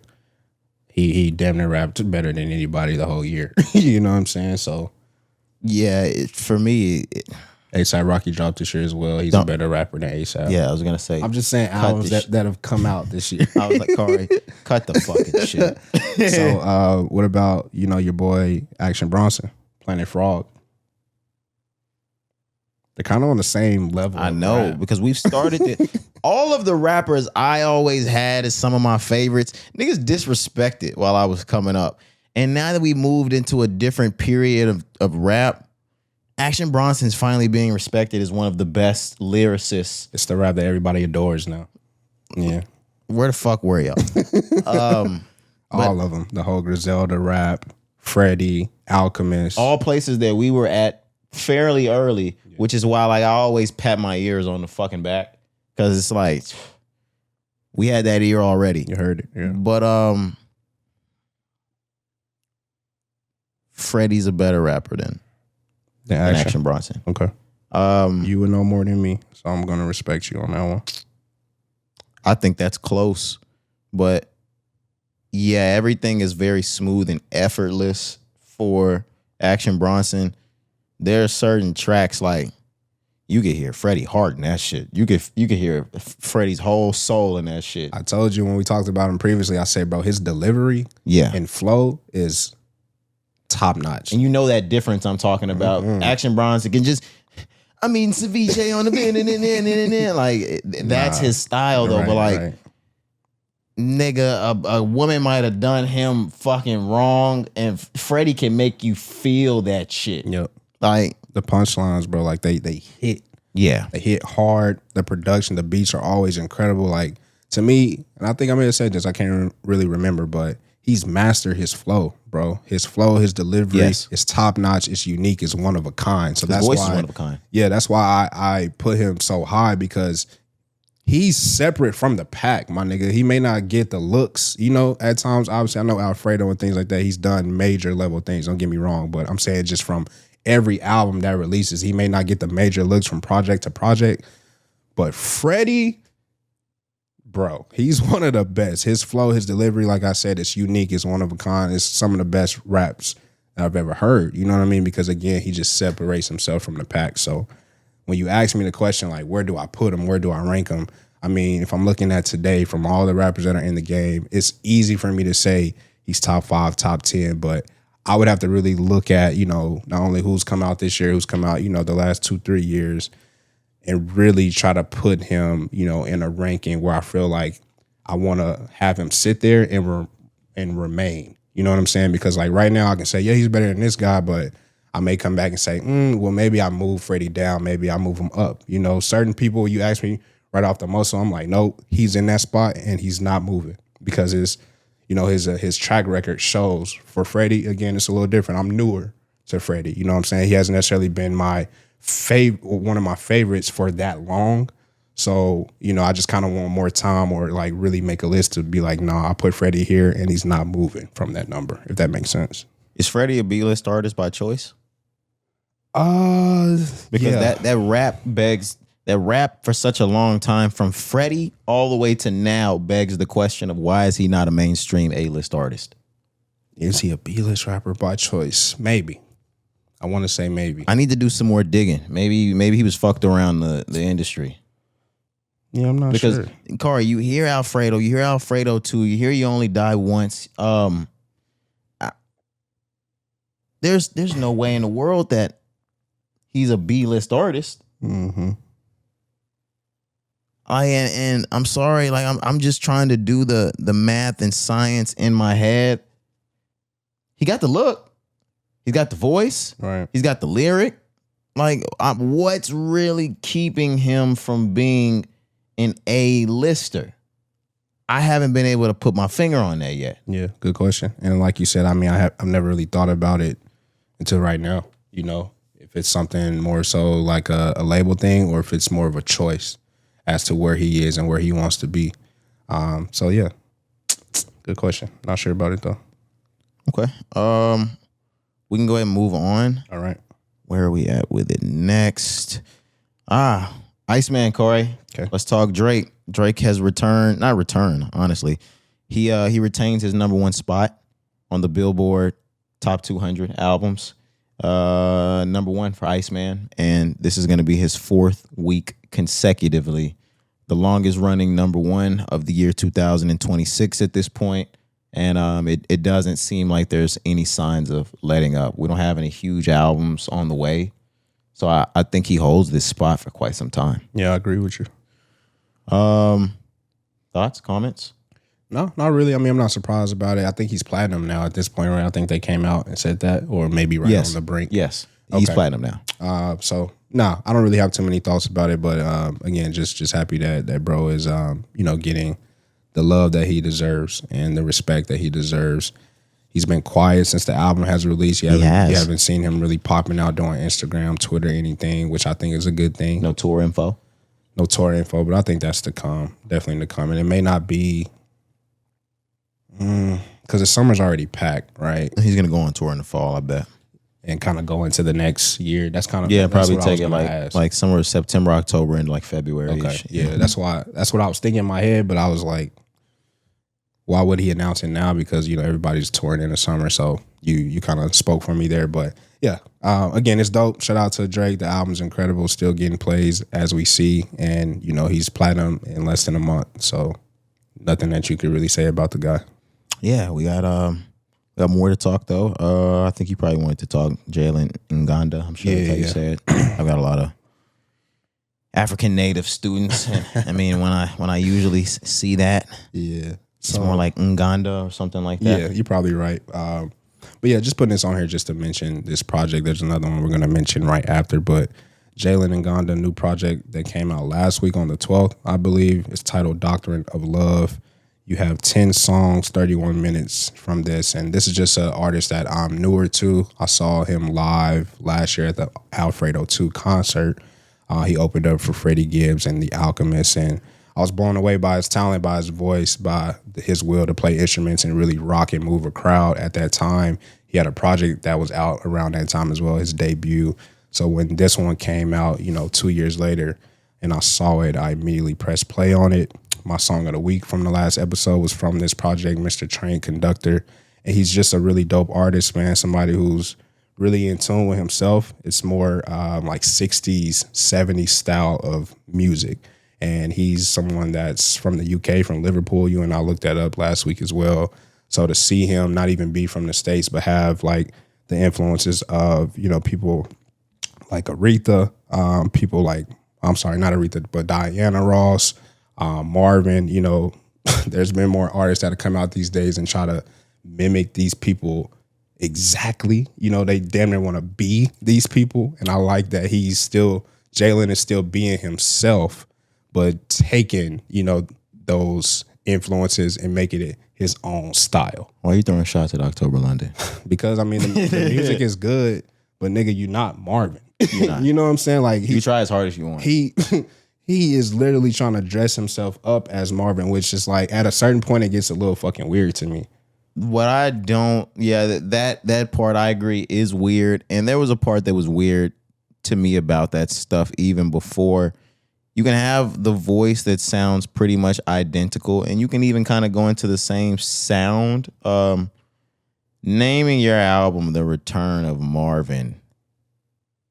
Now you see my point. Because I remember being in Kitchen Cocktails. Did they actually shut that place down? Nah, it's still boom. Okay. Yeah. Because I heard a rumor that they were gonna do something to that place. But I'm sitting in there one evening for a birthday dinner, and I hear October London. It's my first time ever hearing October London. And I was like, damn, they playing Marvin in here? And they were like, no, that's not Marvin. That's October London. I'm like, oh, shit. And when I like Shazam it or somebody pulls it up for me, I'm looking through his album, and the album is named The Return of Marvin. And I'm like, oh. Even then, not knowing him and enjoying the song that I just heard, that was fucking corny to me. Like, I find that pretty fucking corny. Now you see my point. Although that album was good. We listened to it. It was good. I think we even brought that to the pod and talked about it on the pod. I do remember that Shout moment. out Death Row. And yeah, he even had a Snoop Dogg backing, right? So I can understand why they may have thought it would work in that situation. But to me, it gets to a certain point where it's a little weird. It's a little corny. I'm not mad at you trying to mimic or have influences of the greats that have come before us, but you cannot be them. You can't dress yourself up as them. You can't call yourself them. So when I look at Jalen Ngonda, yes, he's influenced by the 60s and the 70s. Yes, you can hear, mimics of whether it's Diana Ross, Marvin Gaye, and some of the other greats, but he's still Jalen Ngonda at the end of the day, and he's still producing a style and a sound that you can tell is truly his, even from the way that he dresses. That's another thing. October London tried to dress and be Marvin Gaye if it was Halloween, nigga. Like, you know what I'm saying? Like, chill, bro. So, yeah, Jalen Ngonda, really like it. It's an R&B, type of soul music from a guy who's from the UK, and it's a really dope project. So check that out. And if you're gonna be Marvin, I expect you to truly embody it. Fully, nigga, and continue to do it, because after that, you still have his sound, but you never got that type of project again after that. Nigga, I need you on heroin. Okay. That's what I mean. Okay. Belt around arm. Okay. I need you fully fledged in character, nigga, and don't break it. Belt around arm. Belt around, nigga, with your teeth pulling them off. You ever been to the movies and seen a drug addict? Yes, a real drug addict? Yes. They pulling at that belt with their fucking teeth to keep it tight while they get in this new land. I told you, I just watched Ray sometime early, like a few months ago. Ray was definitely a biter. Ray was a fucking biter. And he couldn't even see it. Yeah, no, that's crazy. That is dog. insane. For as long as he lived, I actually take my hat off to this nigga because that is the most dangerous shit to do over and over again. How did you find your vein over and over and over? This nigga's blind, Cari. Bro, and you don't even know what you shooting up. Was hitting that motherfucker just right every time. Every single time, bro. High. That is crazy. I know. Like, you would think with a blind nigga, if everybody just cuts you off, that's enough. No, he know how to go get it.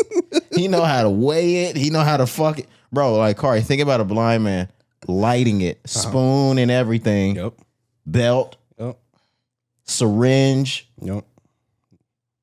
You got to take that bitch out every time. Takes a lot of work, bro. But yeah, as a blind man, Was a sculptor with that motherfucker. you got to tip your hat to. Yeah, like that's what I led with. Like, you have to respect dedication. That nigga was determined. Yeah. Shout out. If I get to your age, Ray Charles, like that you live to, I'm gonna smoke crack, boy. Like, I hate you, bro. everybody should be ready for it though. Like, I am. as y'all continue to follow like this pod as listeners and viewers, like even like decades and decades on, like if we weren't and don't do the pod anymore, like I want y'all to know, like when I get about 70, 80, He's somewhere shooting up, y'all. find a crack man. Find a crack man, baby. I had a crack man on speed dial. Nigga stupid. But yeah, I got fucking generational wealth to build right now, so no hard drugs. Yep. But let's move on. One more album to talk. Blxst is on the way this weekend with his new album, Labor of Love. We've talked about some of the tracks that he's released during his rollout. I'm looking at his actual cover art at the moment. I like it. Everything looks nice. He always has really nice visuals, though. Yep. This is out. I'm tripping. This came out over the weekend. Right. Yep. Yeah, this came out over the weekend. 13 songs, 33 minutes for 13 songs.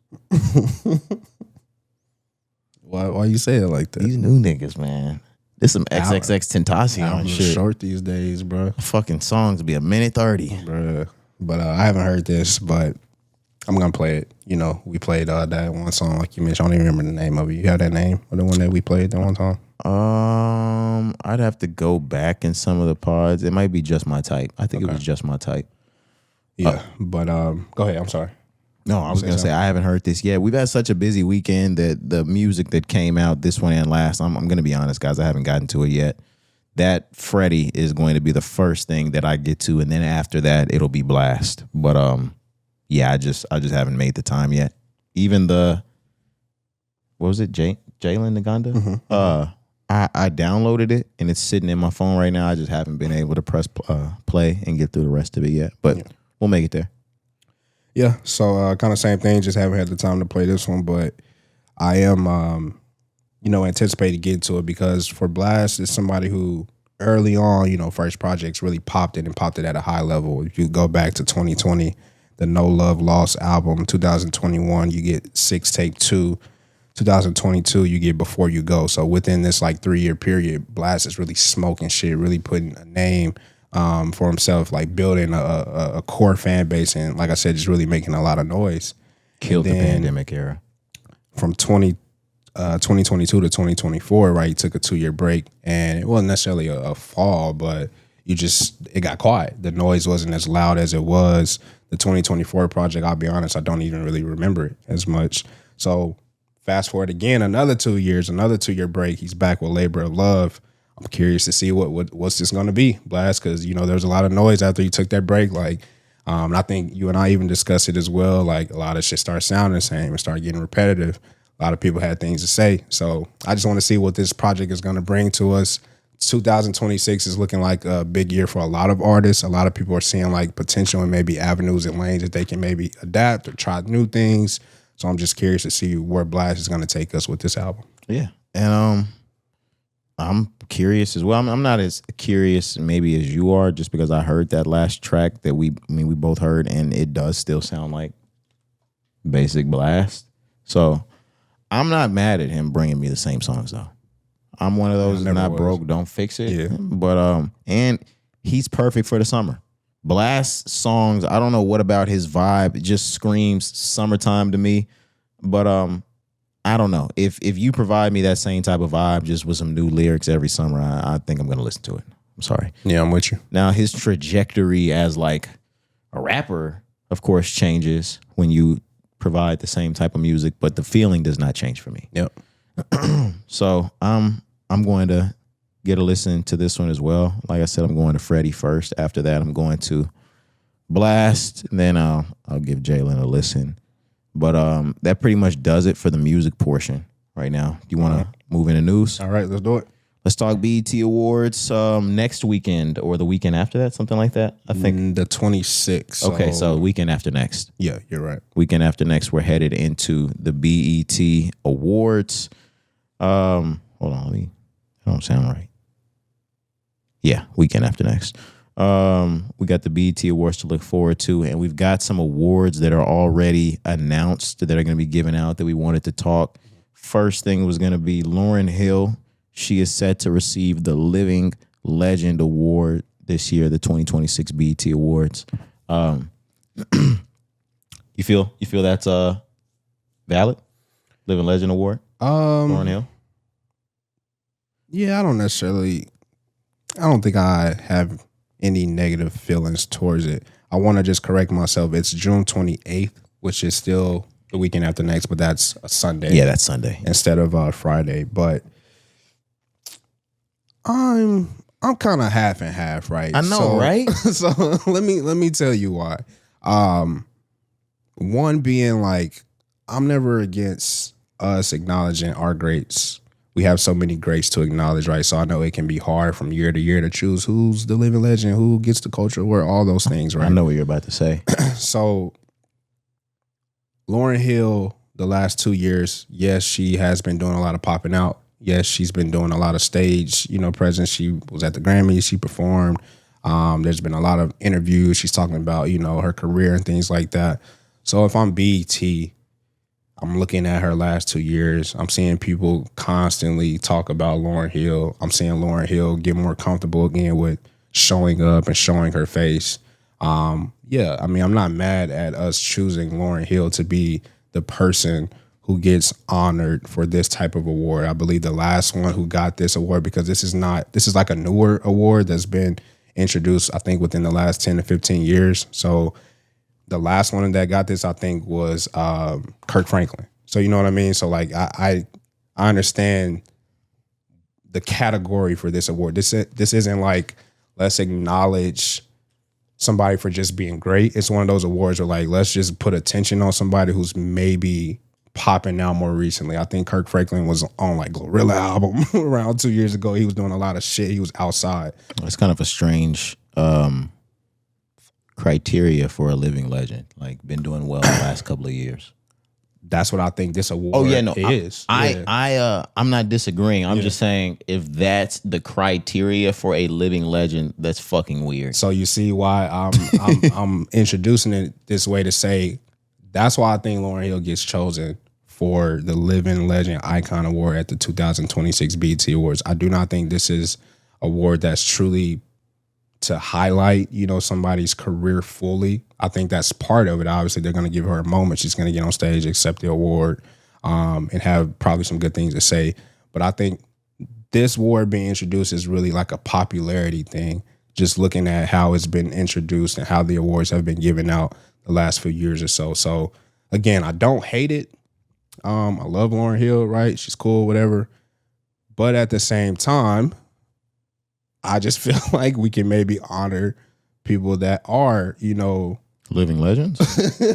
Or I mean, and see, I didn't say that to say that Lauryn Hill is not a living legend. Right? I know what you said, though. Lauryn Hill is very much in a crossover A-list pioneer for the female rap space and the rap space in general. Right. She has not just a classic, but one of the most classics in hip hop history under her belt. Two of them, honestly. She has The Score with the Fugees, and she has Miseducation. Yep. And her career has left behind a lot for the rap community to look toward. Yep. However, she has one solo album and no works past the year 1998, Corey. Yes, sir.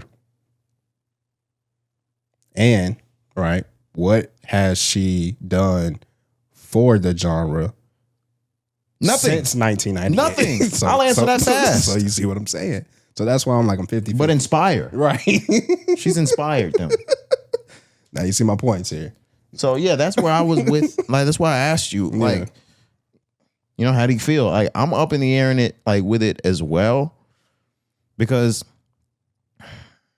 it would be hard to say she's not a living legend. All right. But you also have to think about how many living legends in the hip hop R&B space we have around, and we just chose Lauryn Hill. Yes, sir. I also, like, I had to look this up also, and that did go along with what you were saying. This award, the Living Legend Award, is not the Icon Award. Right.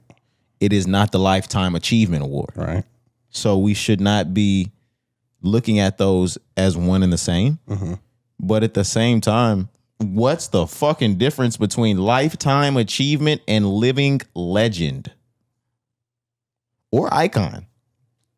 I'm glad you're, spewing out my thoughts as well. But that just goes back to what we were saying. We were having the JID conversation, Corey. Like, BET just chooses motherfuckers they want to give a hand clap of respect to. And we're like, all right, nigga, let's make an award up for them this year. Because the Icon Award and the Living Legend Award, I believe, are new awards for 2026. Like, they've never had these awards given out. Or let me see. Yeah, no, you may be right, because I'll look it up as well. Yeah, for the new Living they always Legend change it. Icon They change the name of it. Yeah, for 2026, BET is introducing the Living Legend Award with Lauryn Hill as the inaugural recipient. Okay, so I think it was called the Ultimate Icon Award just the year prior, and I think they awarded, I'm reading here, I don't know how true this is, but this is maybe what I was thinking, because I'm seeing Mariah Carey, Jamie Foxx, Kirk Franklin, and Snoop Dogg being awarded that last year. But why would you? That's 5 people. I don't They might have given it to 5 people. Corey, we literally just went over the fact that BET is like, I know. You know what? We're gonna make a new award and get this, guys. 5 niggas get the awards this year. But I mean, you see my point. Where, of course, love it for Lauryn Hill. I'm actually happy that she's popping out and doing these things and showing her face, because yes, she did go away for 20 fucking years, and you have all these people that say whatever you want to say about Lauryn Hill, but there's a lot of negative things towards who she is as a person, her personality, XYZ, whatever. So now that she's back outside, she honored Roberta Flack and D'Angelo at the Grammys. I thought that was dope. The Grammy after party, she, really like showing love to people who maybe looked up to her. So she's doing a lot of popping out. So again, I think that's why BET is trying to put a spotlight on that, to say, hey, she's back outside. Now let's give her the award. And I'm like, I don't hate that, but I don't love it, bro. Because again, we could go down the list of living legends, living icons, and really honor people that have given back to the game. You know what I'm saying? And maybe she has, maybe she hasn't, but like, I can name people who I feel like we should honor truly, who have been here, who have carried the game forward, and who didn't leave the game. And maybe coming back to it because now you want another piece of it. You know what I'm saying? I don't know, but that's just my stance. I'm about to sound like a Republican, like fighting DEI. Can we give out awards to niggas that deserve it because they earned it and shit? Like, that's what I mean. Like, that's how DEI niggas be like, can we give jobs to the people that are fucking qualified for them?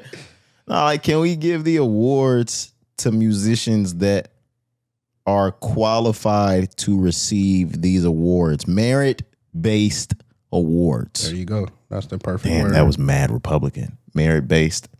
Yeah. What the fuck have we gotten from her outside of a Nas verse or maybe like something on Dave Chappelle's in like 25 years? I'm 28. I'm about to be 29 in August, but her album came out the year after I was born. And she left. Nigga, had she not done a concert and MTV was just like, recorded, we wouldn't have heard shit from her ever again. Yeah. And I'll just confirm last year, the Ultimate Icon Award, which I think was probably the inaugural for this as well, was awarded to Mariah Carey, Jamie, Snoop, and Kirk Franklin. And this year, that award will be going to Sylvia Rhone, the producer. She's a longtime producer. But this also is just fucking crazy to me. They have an Icon of the Year award and an Ultimate Icon award. See, bro. Sylvia Rhone is getting the Ultimate Icon award, which brings us into our next topic. Teyana Taylor will be receiving the Icon of the Year award. I just want to know what's the difference between them, right? For one, one's an ultimate, right, fucking ultimate. Like they're higher up icon than the others. If I'm Teyana, I'd be like, yo, who the fuck is Sylvia and why is she ultimate over me? I mean, I get it. I don't mean it like that, guys. I know who Sylvia Rhone is, but even Teyana Taylor's album last year didn't really go big on big like that. So look, I'm glad you said that because I'm like, yeah, we have an album. Yeah, she, movies. And I think that movie won. Okay. That movie won some big awards. It did. Okay. And she won an Oscar. She did. She won an Oscar. Or a Golden Globe at least. I believe she won an Oscar. One of them, right? So I know why she's on the list again, but you see my point though. This is just a popularity thing. It's like, and maybe that's what it's supposed to be, right? But maybe we're coming from just a era where it's like, no, let's actually make this a moment and honor some of our greats for the work that they've done year after year, year after year, year after year. But if this is just like, okay, who's been making the most noise since the last award show last year? Then if that's what it is, okay, Teyana Taylor, okay, Lauryn Hill, whoever may be getting it, so forth and so forth. Like, I don't know, but I'm just confused. I'll give it to Teyana Taylor. Yeah, I'm not mad at that. Now, that one, that's my fault. I didn't do the knowledge in my head. I wasn't on my Onyx shit. I do the knowledge, nigga. Michael Jordan cut his hair because of Onyx. I didn't do the knowledge. I wasn't thinking about one battle after another. And while she did not win an Oscar, she was nominated for one and she won a Golden Globe. Okay. So, yes, if you put out a solo LP like from a major at a high level in 2025, and in that same year, your Oscar award or Oscar nominated film hits the streets, that next year you pick up a Golden Globe, you're a fucking icon. Yeah. You that's my fault. My fault, Teyana. I forgot about the movie. I was just thinking about the album. She was in a fucking movie with Leonardo DiCaprio and took home a Golden Globe. I'll give you the icon award. You're probably the biggest icon in the room this year. Yeah, now I'm really looking at fucking. Not if all them niggas from Center show up, she not. No, you're right. Don't let Michael Kugler be in the building, nigga. You're fucking done. Oh, Ryan. Yeah. Ryan, I said Michael. But Michael B. I was gonna say right. Same niggas. Yeah, same nigga. I just mixed them. Right. Yeah, don't let Ryan Kugler be in the building. All right. His monotone ass gonna take your award. Man. Yeah, but yeah, at this point, icon of the year, I'm looking at Sylvia way different if I'm Teyana, because I'm the ultimate icon this year. Mm-hmm. But yeah, it's just crazy. It's just weird, bro. Like, yeah, the BET Awards, we sound like a broken record, but I mean, we gotta say it every damn year. It's like, bro, something's gotta give. Even this year, we'll see what Drewski does and how he carries the show. I'm really looking forward to that. I feel like he's gonna do an amazing job. But it's like the award show itself, it's just become a fucking popularity concert. It is. Bro. And it's like, contest. And it's like, you got to make it more than that. We have to honor the greats. You have to pull people in that really want to watch this show and not watch it just because they want to see what the celebrities are wearing, who has the flyest, shoes and shirt, or who's been the hottest the last year. Like, no, let's make this something honorary where people really tune in for the right reasons. I'm about to look at something for the BET Award nominations 2026. If Best Rapper nominations, this is if Drake and Kendrick Lamar are in that category, this is some bullshit, card, because in the last calendar year that is like for this award show, neither of them have an album for it. ICEMAN's here, but that's not for this. Right, and Kendrick got his shit last year. He swept last year, so he shouldn't be on the list this year, but let us know what you see. Oh yeah, this is some dumb shit, Corey. I don't have a viewer's choice. They still have Whips and Chains on here. Why? Why was that not eligible last year? Let's see. Best female. We're gonna get through. The album came out in July last year. Clips, Let God Sort Them Out. Okay, so that's all right. That's all right though. Maybe that's why. Because the award show was in June last year. Then right. Yeah, okay. I'm trying to get the rapper, guys. Bear with me. Yeah, no worries. Bro, why we all not just tell me best male hip hop artist? We have ASAP Rocky, Baby Keem, Big X The Plug, The Baby, Don Toliver, Drake, J. Cole, Kendrick Lamar, T.I. It started off pretty good. Don Toliver, Baby Keem. Who else did you say?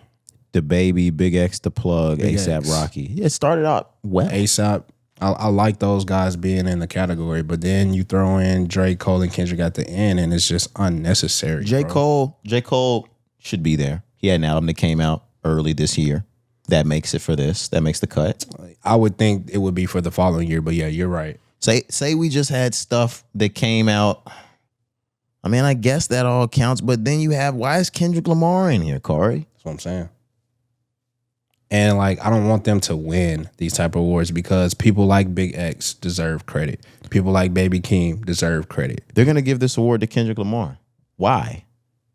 You know, I don't know, bro. If anything, I'd rather you just give it to J. Cole. Just give it to Cole because he has the earliest best album out. I'm not saying his album is better than anybody else's this year. I'm saying when it pertains to what should be eligible, just give it to Cole and we'll move. Or give it to A$AP Rocky. Because he was first. He was first. It goes him, then Don, then Cole.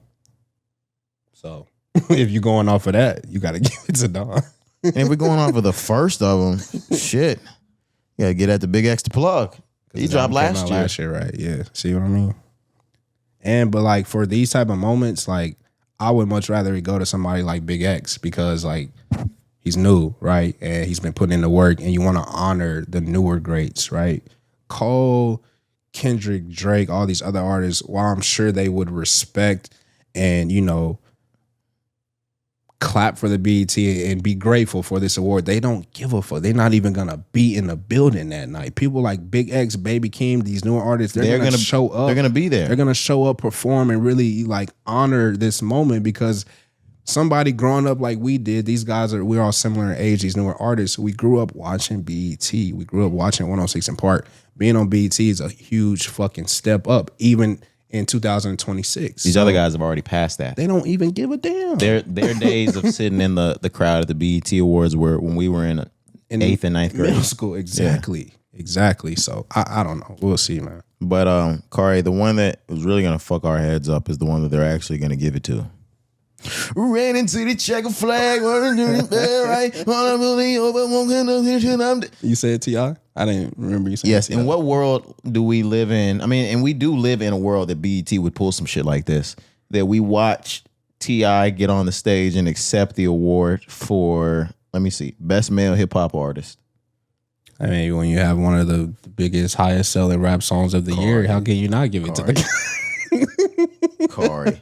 And this is the thing. I told y'all he was Iceman to them niggas. So if T.I. gets up there and beats Drake, I am going to have a monster of a Thursday pod. Of course, we're going to record the Monday pod on Sunday, so we won't be in here to see all those awards. Right. But, or we'll be in here and won't see all the awards. That next Thursday, y'all let fucking T.I. win best male hip hop.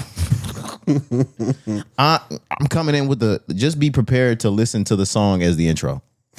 I'm coming in. Gunshots, all kinds of shit. Man, we got old songs on here, man. Like, when did We Getting Fucked Tonight come out? Why is that? Last year, I think. Okay. Let me look for you. Maybe I just don't listen to enough Gunna. Gunna, the last one, last year, August. Ain't even been a year. Okay. Yeah. Corey, who wins best female hip hop artist? Cardi B, Coil Ray, Doechii, Doja Cat, Glorilla, Lotto, Meg Thee Stallion, Mona Leah, and YK Nice. They're going to give it to Cardi for the album. That is goofy. And Doechii already had her moments last year at the Grammys, and I'm sure at the BET Awards last year as well, because that album came out at 24. Which album? Doechii? Her album was 24. Doechii's album was 24, yeah. So she shouldn't even be on the list. Bro. Yeah, I'm not understanding why I didn't even think about that. And that's why we were here. Why is that album on the list? Yeah, that album came out in August of 2024. That should have met last year's BET Awards. And I'm pretty sure it fucking did because she won the Grammy. Yeah, that's weird. Glorilla. Why is Glorilla on here? Album came out in 24. Why is Meg on here? Was Lotto on the list? Did you say Lotto? Lotto is on the list. Okay. But yeah, thinking about that too, did Meg drop an album this year? Last year she did. Was it self-titled? But because she had that one song that went crazy. It was like, no, Corey, Megan was in 24. What? Even the Deluxe was in 24. Just remember her and Glorilla went on tour. They both had albums out. You're right. I'm looking at it. Yeah, I don't know. But I want more people like Mona Leo. Who else did you say? Cardi is deserved. The album came out last year. Coil Ray is on there, but Coil Ray I feel like is past that kind of spot. She was. Is this best? What was it? This is best female hip hop artist. Okay. But she's been putting out music though, so that's probably why they put her on the list. But you're right. I know what you're saying. YK Nice, Mona Leo, Lotto, Glorilla. I mean, if Glorilla were to have had an album out, yeah. Cardi is valid. Cardi's valid. Lotto's valid. Mona Leo's valid. YK Nice is valid. And honestly, we don't need that many fucking nominees, guys. Let's just cut it. Just cut it at 4 or 5. Let's get out of here. Yeah, they trying to. But the thing is, Cardi, that's probably another thing that it is.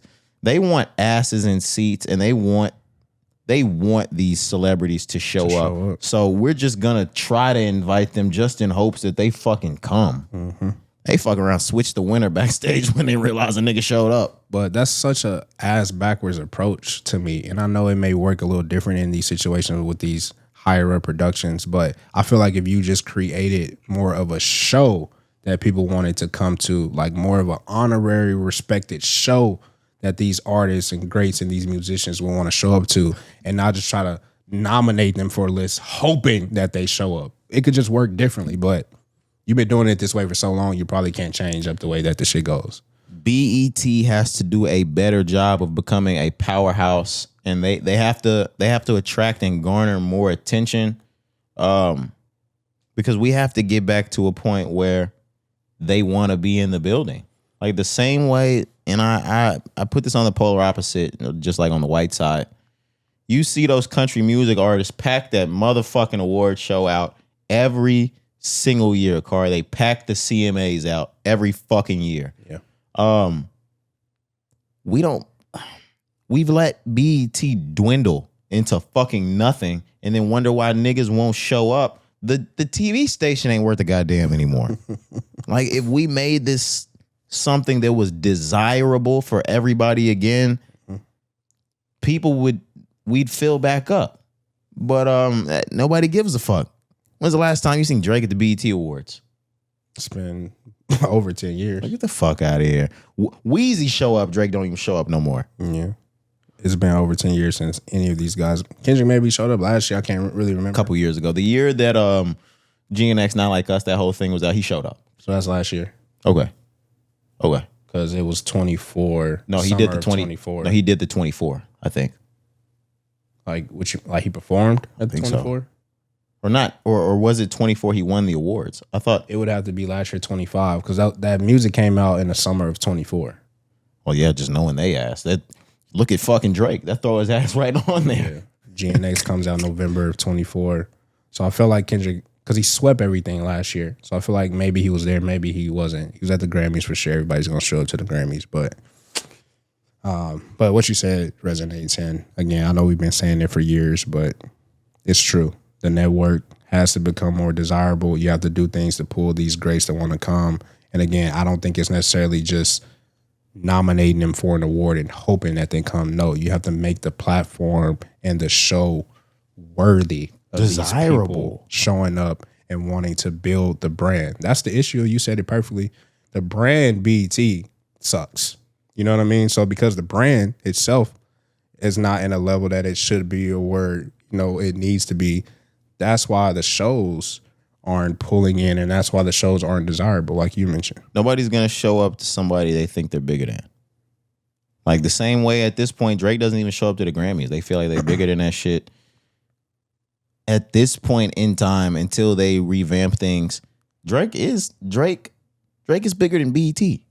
Drake commands way more than BET. Like Drake doesn't need any of the press at BET. Drake doesn't need an interview. Drake doesn't even like microphones in his fucking face like that. He doesn't have time for your questions on the red carpet, all that other bullshit. So like, if there's not an incentive for him, why would he be there? And the same thing goes for all of those other A-list artists. But back then, there were incentives for them to be there. True. It was one of those places to fucking be. I'm sure there were mad parties afterward. Niggas probably ain't even having BET after parties like that that are hidden like that anymore. You got to call Diddy. All right. But yeah, I'm even looking at video of the year, and we still have Luther. We still have Doechie's Anxiety. Cari, we need to leave here. I'm sorry. Yeah. No, don't apologize. I'm getting pissed. I'm saying that to myself because, Cari, we could stay here all day pointing out the inconsistencies of the BET Awards. All day. I'm still looking, and it's crazy. I'm sorry, but yeah, you're right. We can move on whenever you're ready, bro. Yeah, let's go ahead and get out of here. Let's move on. Jay-Z. Jay-Z's got some shows lined up. Yeah. Headed into the fall. We already know that he's got two-nighter, or is it a three-nighter? He two-nighter next month. Well, yeah, at Yankee Stadium. Yeah. Yeah. And then he has announced a show in Paris, France. That's going to be on September the 10th. And he has announced a show in Los Angeles on October the 23rd. Both of those set to happen this year, along with the other two shows. Fire. So, we're going to have to go back to the question again. Yes. What do you think, bro? Are we getting that album? Yes. Yes. I think it's just a matter of time. Honestly, you might get that album before he goes to the Yankee Stadium, Cari. No way, because that means it's coming in like a week or two. See, but then I always beg the question, why do you give those shows to these other people and then not give it? Like, you can't. I get that they are Reasonable Doubt shows. That is the anniversary shows, the Blueprint show. Right. But I also am not a fan of giving a show without the new songs, then dropping an album and immediately going to do the new songs. Like, everybody ordered tickets. Like, just imagine he goes and does these new, like, he does an album and does these new songs at the Paris show and at the LA show, and all these niggas that bought the shows for Yankee Stadium don't get the new music. That's not fair. Yes, but at the same time, it's not a new tour. Show. You're right. You are correct. Like, it's not an album tour, so you can come to these, one-nighters, two-nighters, whatever, and perform whatever the hell you want. Yes, he can.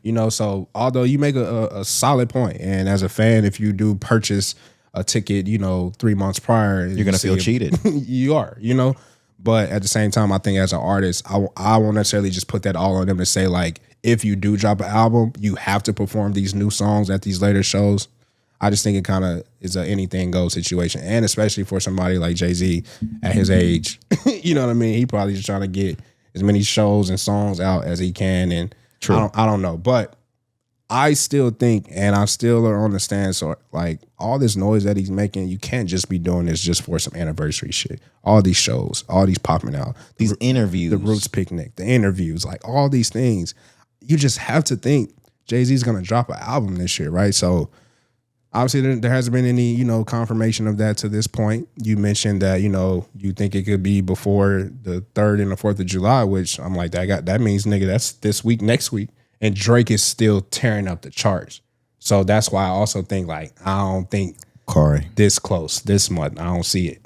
Maybe not this month, but what I will say that you said didn't happen, we got confirmation, Cari. He changed the hair. See, but that's my thing. Like, we're not gonna sit around like we don't fucking know. You niggas might not know. You young niggas definitely might not know. Jay-Z has symptoms of a new album. And when you grow locks that long, you're not just cutting it all the fuck off. Jay-Z's symptom of a new album or indicator or confirmation that there is a new album on the way was, oh, Jay-Z went and cut all his hair off. Oh, Jay-Z got a fade. Jay-Z went from afro to fade. Jay-Z went from this to fade, from that to fade. He cut all the hair off. We're getting a new album. He stepped out at that fucking Roots picnic without the locks that we've seen him for the last 8, 9 years. 10 maybe. Cari, the album is on the way. Solid point. Yeah, whether it was him growing out, cutting his hair or growing out his hair or changing the hairstyle, whatever it was, that was always like a moniker for Jay-Z to let the world know I'm in the studio. So definitely when he popped out with the fro or with the, locks picked out, I didn't even think about that till now. That should be the symptom. That should be the number fucking one right, symptom Cari. for us to let us know the album's on the way. I even heard him signing autographs and somebody was filming him and they were like, is there anything special about the hair? Yada, yada, yada. And he was like, you just let the magic work. The album's on the way, Cari. That's fire. Let the magic work. The album's on the way, dude. Like, there's nothing. He couldn't convince me he doesn't have an album up the sleeve. Yeah. The niggas tried to tell us he didn't have an album up the sleeve last year, and he couldn't convince me he did not have an album up the sleeve. I knew you was working on an album. Oh, yeah. And somebody leaked it. Yes, put some shit out there they weren't. We're taking photo shoots for the January 2025 Jay-Z album. Like, fucking stop. You can't, bro. You can't do anything these days. Like, so hard to trust, outsiders. Like, I see why people move and these artists move the way that they move, whether it's to stop leaks, whether it's to stop, from just whatever it is getting out. Like, bro, you got to be so protective over your music. Didn't Hit Boy get fired for this? Shit like that. Did he? Didn't he pull out his phone during like a Jay-Z Kanye conversation or something like that and didn't work with them niggas for like a year or two? I don't even remember that. Really? Probably. Yeah, I think there's a story, and maybe I'm wrong. Maybe it's a different producer, but I'm pretty sure. I mean, a lot of the stuff that they used to do together, because he used to hang around in that Camp Abbey. Yeah, I think he posted some music or posted a picture of them or something that was supposed to come out, but them niggas didn't work with him for like 2 years. Nah, yeah, I believe it. I believe it. But yeah, we'll see what happens with Jay-Z, but I do think that the album is coming this year, and the timing of whenever we get it is obviously still up in the air. But if it doesn't come in this summer, right, let me just ask you, we get the new shows in Paris and LA, that's September, October. So by that point, let's just say by September, do you think the album is out, or is this Jay waiting to after those shows to drop an album? Like, what makes the most sense for you currently if we don't get it within the next month to pop off the Yankee Stadium shows? If we don't get it in the next month, I mean, every month makes sense to me, but there's a gap in August that makes sense, but September, October makes the most sense if you don't hear from him in the next month or so. But if you don't hear from him by October, it's over. You're not getting it out this year. I like September though. I like late August, early September. Yeah, I can think of some really big albums that have came out in August and towards September. That's nothing. And if he's still trying to play on this anniversary, I'm not sure what month Reasonable Doubt came out, but the Blueprint 3 came out September 11th. It was 01. Oh, shit. So, like, we might be trying to play around there. When did Reasonable Doubt come out? Do you have that by chance? Let's see. Just a month. Reasonable Doubt came out June 25th. 444 came out on June 30th. Let's see when Magna Carta. He is a summer nigga. Magna Carta came out during the summer too. Because it was NBA Finals. Yeah. Magna Carta came out 4th of July. Yep. Nah, he on the way. Nah, Cari, that nigga might drop next week on your ass. Like, I didn't even realize all of these albums have been in the summer. Came out during the summer. But when I said Magna Carta, I could remember all of the promo, like you said, during the NBA Finals, that Samsung phone, get it now, and pre-order a copy. Like, nigga, Okay, no, he on the way, Corey. He on the way soon. Yeah. He on the way before them shows. Blueprint 3, September. American Gangster, November. So I mean, he kind of flirts, back and forth. But going back to just the more recent albums that have come out in the summertime, I'm with you. I think it could come July, August now. But I still think if you don't get it by that, you say October was the cutoff, September is the cutoff for me. If we don't have it by September, October you can still possibly get it. But I think at that point, you only got 3 months left in the year. October's very own. and you got so much momentum this year. I just don't feel like waiting till the 10th month of the year would be ideal. But it's Jay, it don't matter, right? But at the same time, I'm just saying for all the hype that's around him, summer just makes the most sense now. Question, and after this question, we can move on. There's a diss track on there to Drake? Nah, bro. Not specifically at Drake. You're gonna get these bars throughout the album for any and everybody, Drake included. At this point, absolutely, he probably had to go back and rewrite some shit now because of what Drake said on ICEMAN. But just one song directly at Drake or whoever, for just a whole 3 verses. Nah, I'm not. I don't see that. That's the other thing I was gonna ask, and you might still have the answer no, because mine would still be for 3 verses. What if it was some grand symbolic or like symbolic OJ type shit where that entire song, like he kind of summed up what he thinks about your ass without saying your name, just kind of making those Jay-Z-ish type of references and analogies. Yeah, I think after the Roots picnic, I can say I probably can expect that maybe. Just like really digging. But I don't necessarily think it's just for Drake. Yeah, you might get you might get 3 or 4 people, 5, 6 people in one song. That's kind of where I'm headed. But I think the original question was like just a straight up song diss for just Drake only. No, I'm not seeing that. I feel like he's gonna do exactly what he did on the Roots picnic, and he gonna come at it a whole another level because I'm so shocked and surprised to see the negative shit that's been said about that freestyle with Jay-Z. Like, living a new time. He was just up there talking though, like people acting like there was a beat behind him, and he was, you know what I'm saying? He was just talking. We live in a new time. But even from the older niggas, though. Okay, I was gonna say right, these younger niggas don't respect freestyles. You're right. And they be like, bro, I can't catch the beat. There was no fucking beat, nigga. Yes, but you're right. But I've heard, and these are people who may have alliances with other people, may not really respect and love Jay-Z as much as they have in the past. But even some of the greats, that came up around the same time as Jay had a lot to say. And I was just like, damn, like what's really? To me, it was just, no, I didn't think that shit was great by any means necessary, but I'm like, bro, that's cool. You know what I'm saying? He just up there talking. It's just rap, but everybody was so technical about the shit. Like you said, he didn't catch the beat. He's off beat.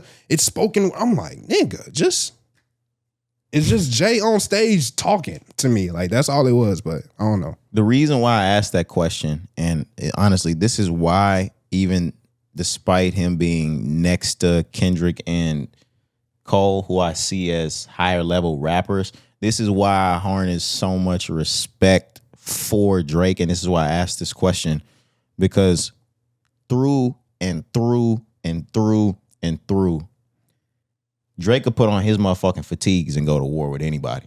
Like that's why win or lose. Mm-hmm. That's why I respect Drake, the pen. Mm-hmm. Win or lose, Drake will put his motherfucking camos and fatigues and strap his fucking boots up and go to war with any nigga. Correct. And Jay-Z opened his mouth. He's going to go back, like full tracks disses back to war. Like, and you already know Drake is fully ready. Drake wouldn't open his mouth about Jay-Z if he wasn't ready to finally head back there. And I've seen people online say, and I agree, at the same time I don't agree, that this beef was inevitable.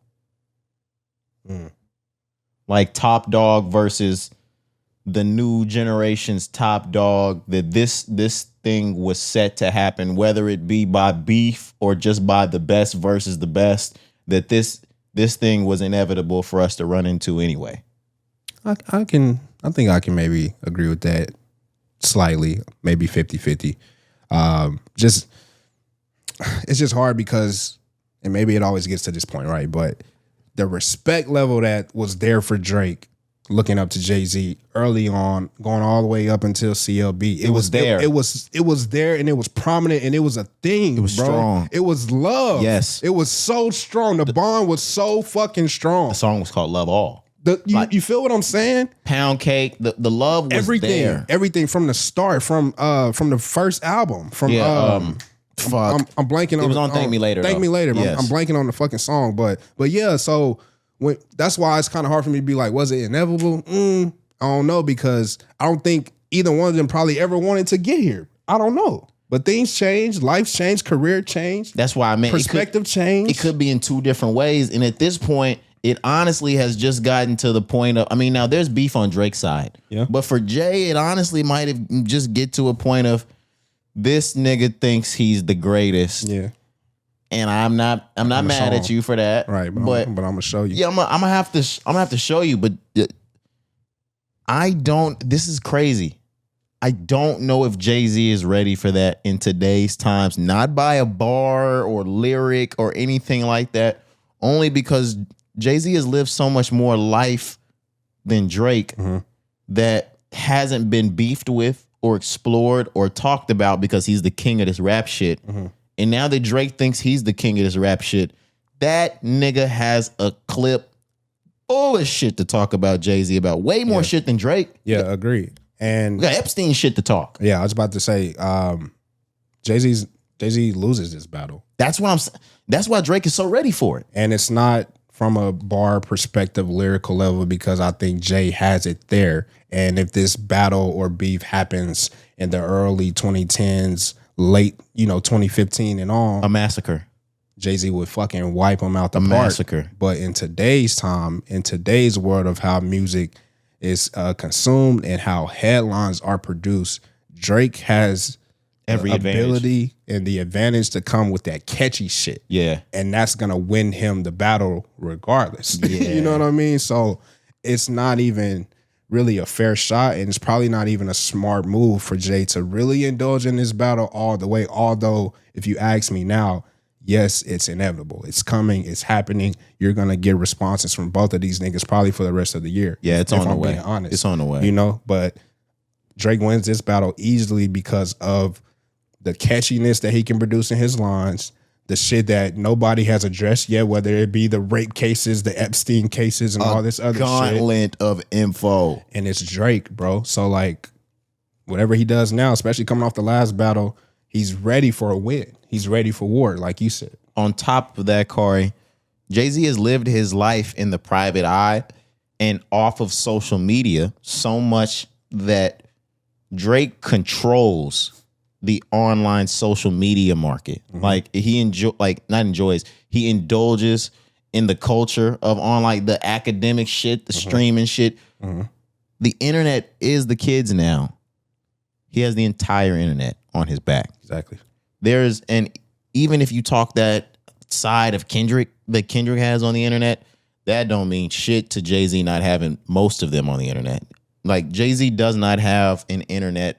He has an internet fan base presence, but it's those older guys that are kind of, you're seeing kind of get washed away by the newer young guys on the internet. Yep.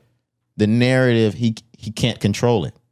There's not enough money to control narratives to stop what these young kids think about Drake. And to stop what has already been built. Going back to what you said, like, even if you try to put money into it, I think where Drake's fan base is, where Kendrick is, like all these newer like internet fan bases, is such prominent, bro. Their influence is so dominant. That's the word. It's so dominated by them. Even if somebody like Jay-Z, who yes could fund whatever it is to get the that streams, I still think you don't even reach the level of where they are now. It's become so dominant.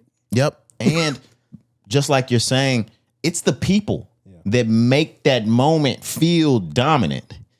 They have the people on their side. And as much as I love Jay-Z and know that he's the superior rapper in that space, we have gotten to a point in time that the numbers are not on Jay-Z's side.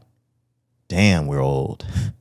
Who would have thought we would got to the time that there is a nigga in the game that can command and garner more respect and attention than Jay-Z. Than the billionaire. Drake just be hiding this shit. Drake just must not be reporting his fucking earnings. That nigga's a billionaire, bro. Oh yeah, it has been. Yeah, I'm like, man, come on. Years. And you hear people close to Drake that has been calling that nigga a billionaire for years now. Wow. We talked about it, and again, we can move on, but I think with that conversation, remember, we kind of said, like, I don't think he necessarily wants it to be publicized. Yeah, you could tell he doesn't. Yeah, because you know, there's so many artists that we're seeing hit a B. I'm like, nigga, Drake still hasn't? Yeah. Oh, okay. Yeah, Drake's a billionaire. Yeah. But yeah, that was fun. Let's go ahead and move out of Jay-Z's shows. Actually, let's talk money. I didn't know we were getting here to talk money, guys. Yeah, the list is set up perfectly for us, man. We were just talking Jay-Z, but we did want to move directly into Beyonce as she has become a billionaire, according to Forbes. I don't know what her actual net worth is. Let me see if I can find it. Beyonce, 1 billion. Yeah. She's gotten to 1 billion this year. Dr. Dre made it into 1 billion, and we covered that when he became a billionaire. Rihanna made it to 1 billion. We covered that as well. But just some other really big entrances on the top celebrities list for Forbes, and I'll go through all of them. Honestly, we don't have to just stay music. We got Steven Spielberg, number 1, 7.1 bill. I didn't know Steven Spielberg. 7 billy? 7 billy? Fuck, bro. I can see this one. George Lucas, 5.2 bill. That's all the Star Wars movies. So right. I can see that. And they sold it, right? I think. Yeah. Yeah, they sold it to Disney. Yeah. Michael Jordan, 4.3. You can see that. Whoa. Shout out Mike. You got more than Vince McMahon? Vince McMahon sitting at 3.6. Damn. Oprah Winfrey sitting at 3.2. You got Jay sitting at 2.8. Swifty sitting at 2 billion. Kim K 1.9. Who's Peter Jackson? I don't know the name. Okay. We got Peter Jackson sitting at 1.9. Magic Johnson 1.6. Shout out Magic. You got Tiger sitting at 1.5. Shout out Tiger. This is a strange name, and I feel like I've heard this before, but I'm only going to say this one time. Dick Wolf. Nigga has a terrible name. Yeah, that's a fucked up name. I just go by Richard. 1.5 bill. Tyler Perry, shout out 1.4 bill. LeBron, shout out 1.4. Bruce Springsteen, 1.2. Schwarzenegger, and it just goes on down to Rihanna, Beyonce, and Dr. Dre. And Peter Jackson is a filmmaker and entrepreneur. He's known for directing, writing, and producing The Lord of the Rings and The Hobbit trilogies. Yeah, shout out Peter on my fault. No disrespect, my nigga. Them some big ass movies. Facts. Not a Hobbit fan. I fuck with Lord of the Rings though. Yeah. But yeah, I mean, there's not too much to say here. Just doing some celebrity pocket watching from basically. Yeah, like, from Forbes. You know what I'm saying? yeah, man. And the thing about it, I had to go to an off-brand website. Forbes tried to make me pay a fucking subscription just to see who had. Y'all wanted my money just so I can see who has money? Yeah, that's crazy. Fuck y'all. That's insane. Yeah, that's crazy. And just to know whoever like publicized that list, y'all pay for that shit. You're insane. I don't care about who's that rich if it means I have to pay to get it. Facts, bro. Like, nigga, all right, you have money. I believe you if you say you can walk up to me and tell me you're a billionaire. All right, buddy, I believe you. Cool. Like, I'm not gonna ask too many questions. You know what I'm saying? Yeah, I was telling my family shit like that over the weekend. Like, whether you're lying about your money, whether you're lying about being a street nigga, whether you're lying about saying you'll kill, brother, I believe nowadays in my age, like, I don't have time for shit. Anything you say you are, fuck it. I believe you. You tell me you're a street nigga, my fault, player. Right. Facts. Let me get my ass in the car. Facts. Yeah, if you're a rich man, like, you know what? You got it. So yeah, fuck these subscriptions. Moving on, let's stay celebrity, Cari, but we're moving more into sports for the tail end of the pod. James Harden, Cari. Why is he in Houston so much? Oh, he's a Rocket, isn't he? Oh, He was a Rocket, right. but I feel like that's just where that's home for bro. He spent a lot of time there. He spent most of his career there. When you think about it, like he spent majority of his career in Houston. Okay. Yeah, so it's just home. But the unlawful carry of a weapon was weird to me. I don't really know all the details. I'm sure we'll dive into it. But him being in Houston, Texas, that's not weird. Okay, I was like, what happened here? Because we can carry, you know? That is exactly what made me look the story up and get all the details. Okay. Because I know not only are we open carry, All right. we are a state you don't have to have a license. Like you don't have to have a license to carry, guys.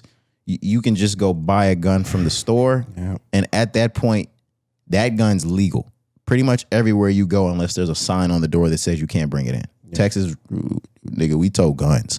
Like I be seeing the shit that happens in New York and people in the UK with their knives. I'll be like, brother, y'all make us seem like we're in the fucking wild, wild west. And we are. We are, bro. We are. I even heard like people, so, you know, we talked about the cases last episode, but people from like New York, New Jersey, I saw them like talking about other podcasts and things.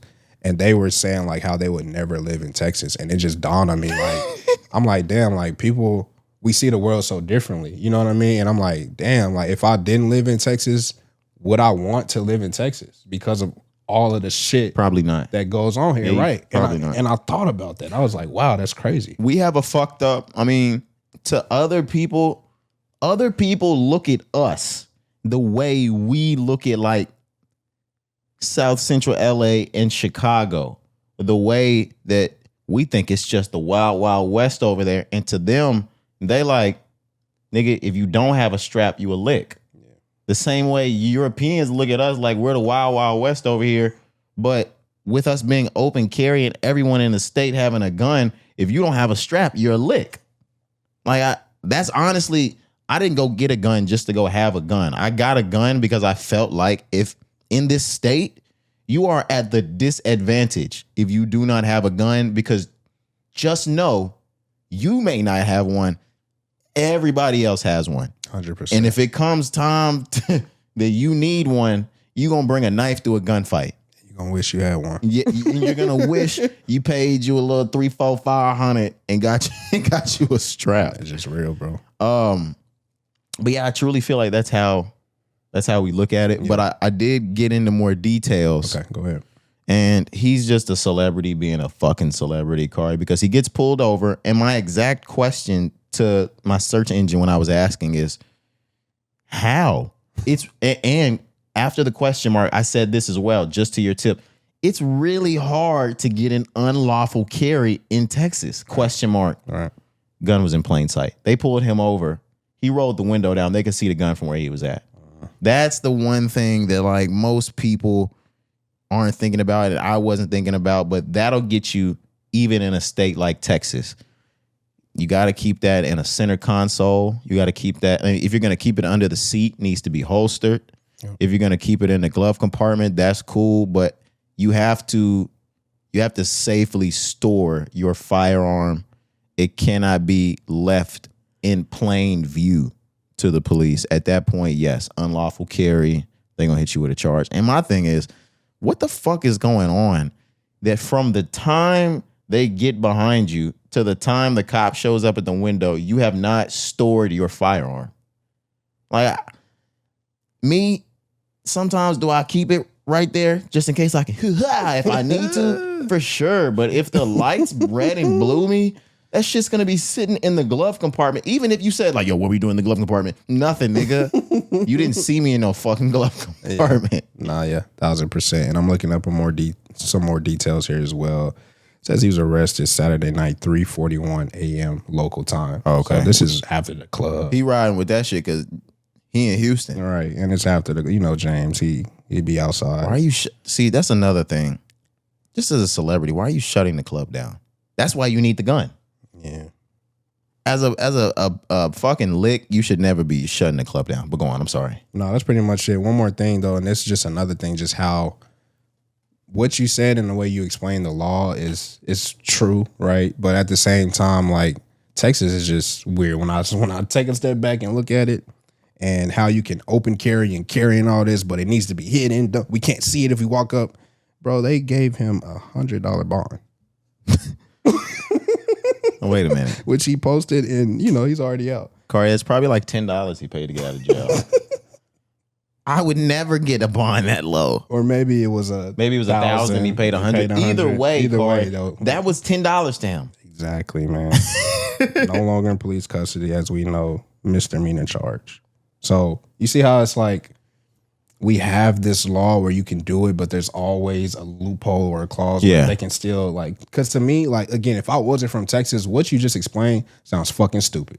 Well, the reason why it sounds stupid is because what does the positioning of the firearm in the vehicle matter if it's not discharged, brandished, or shot? See what I mean? If you're not from here, that shit sounds stupid. Honestly, if you're from here, it also sounds kind of fucking stupid. Right, but I'm just saying, I'm just, again, placing it, if I wasn't from Texas, you can have it. You don't need to have a license to get it. But you can't. But if I walk up to your car, I can't see it. It doesn't need to be in plain sight. Yeah, I shouldn't. But if I go into your car, even if it's legally yours, I shouldn't be able to see it. They also don't know, in this country, you probably shouldn't see it because they're going to pull their shit out and fucking kill you if they see it. Yeah, but that's a whole nother story. But yeah. Yeah, no, you put that on my brain. That's low-key, that's weird. That you can have them, you can pull the bitch out and tuck it next to your waistband while you go through the grocery store. But when they pull you over, it can't be sitting next to you. You can probably still have it on your hip. You can. Yeah. So what difference does it make if it's on my hip or if it's sitting in the passenger seat, my nigga? I'm just asking, right? Just really playing devil's advocate here. What's the difference? And maybe it's something we're missing, right? Because I'm just now really for the first time thinking about this. What's the difference between if you walk up to me as a police officer and it's on my hip holstered and you see it in plain sight compared to it being in the passenger seat in plain sight? I don't know what it is, and maybe they think about their holsters like police holsters, but I don't know. That's a good question, because for me, you don't have to hit any certain buttons with my holster to pull it out. With theirs, they got to unlock it. It's a belt loop more times than not, yeah. But with my gun holster, you don't have to click anything to get it out of the holster. Pull straight out. Out. And ain't no safety. Oh yeah, yours don't have no safety. Mine don't be on safety. But yeah, straight out, nigga. I took mine out the other day just thinking if I was gonna go to the range or not. And I'm looking, I'm like, holy shit, I just be rocking with this off the safety. But I have it next to my nightstand, just in case. And in the middle of the night, I don't need the safety on it, because if something going on, I need to stand my ground.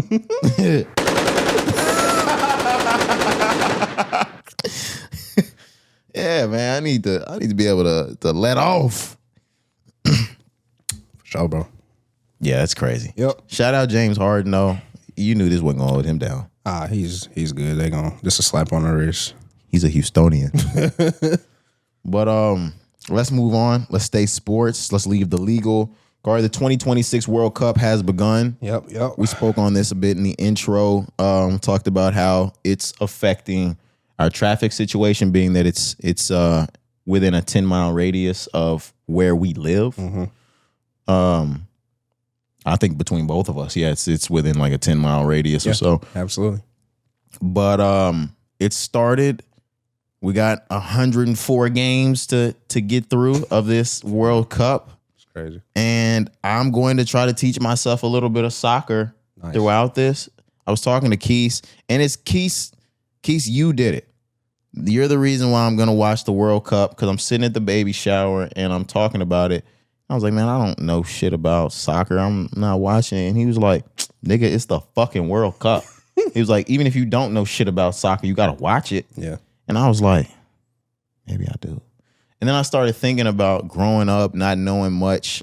As a kid, I played baseball for a little bit as a young child, but not knowing too much about it besides hitting, getting a nigga out. Yeah. Like, it took me a long time to learn the ins and outs of baseball up until maybe like 6th grade-ish. And then I'm like, okay, I know everything about baseball. Nice. So much so that I know how intricate that sport is, that I know when I'm watching soccer, this ball going in the goal is far from the only thing that I'm looking for in this sport. Like, I feel like I'm missing so much the way as a child, like, know what a fucking RBI is. What the fuck is that?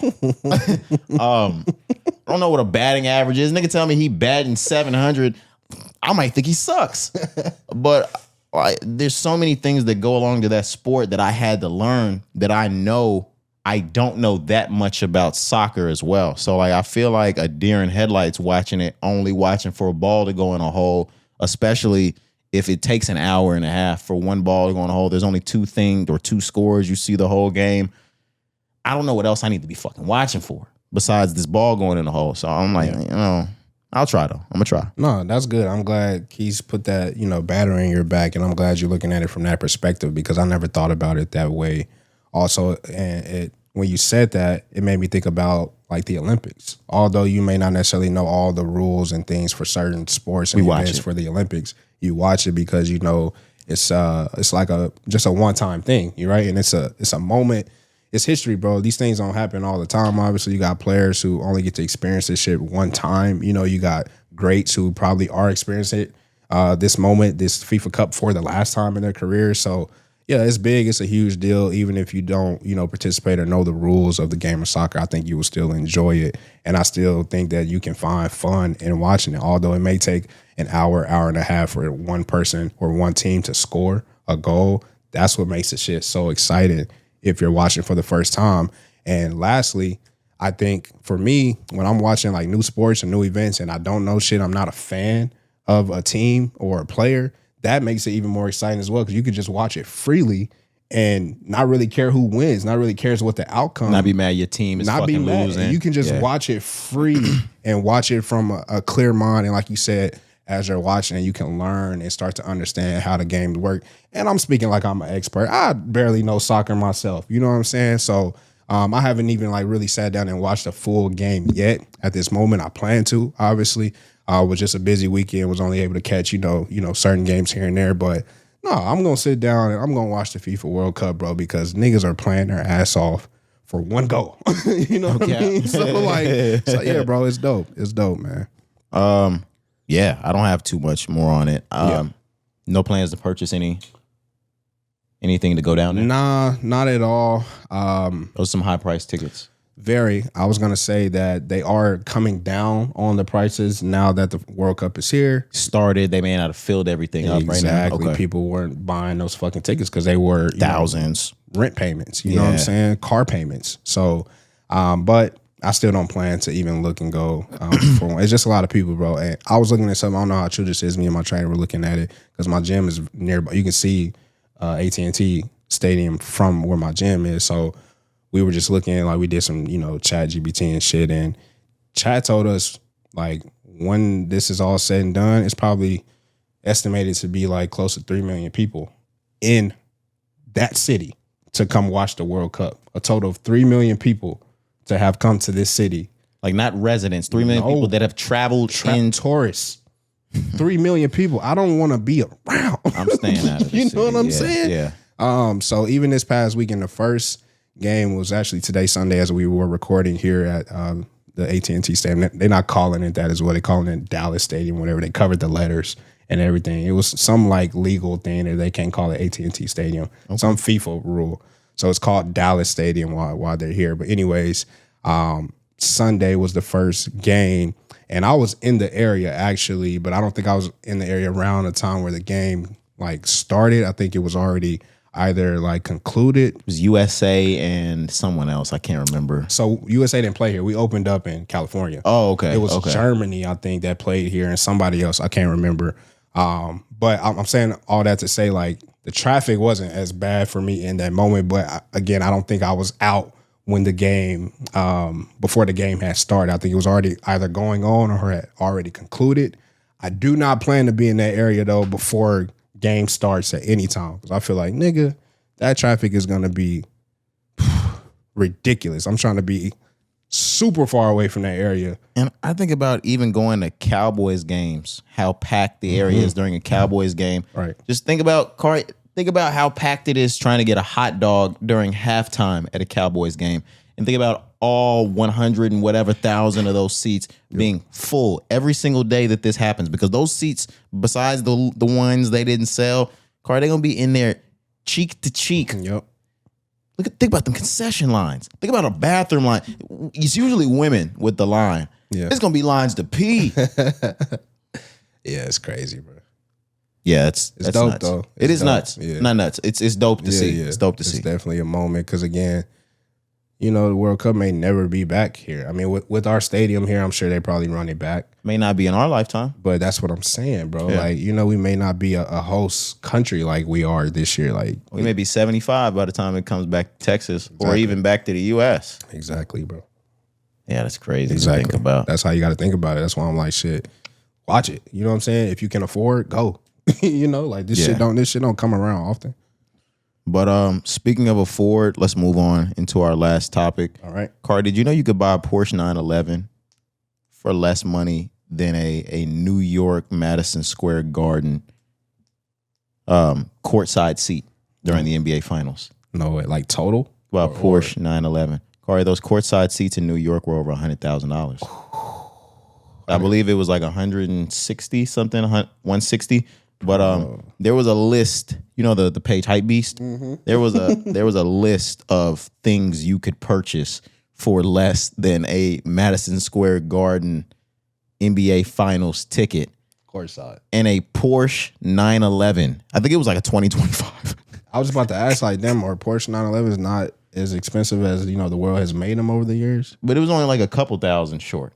Like the Porsche okay. was like 140 some thousand. Okay. And I'm like, God damn, niggas are sitting at that game and you could have a Porsche. It just shows you the wealth. Damn, what's his name? Timothy Chalamet. Like, this nigga was at every game. This nigga spent the M on these games. Yeah, bro.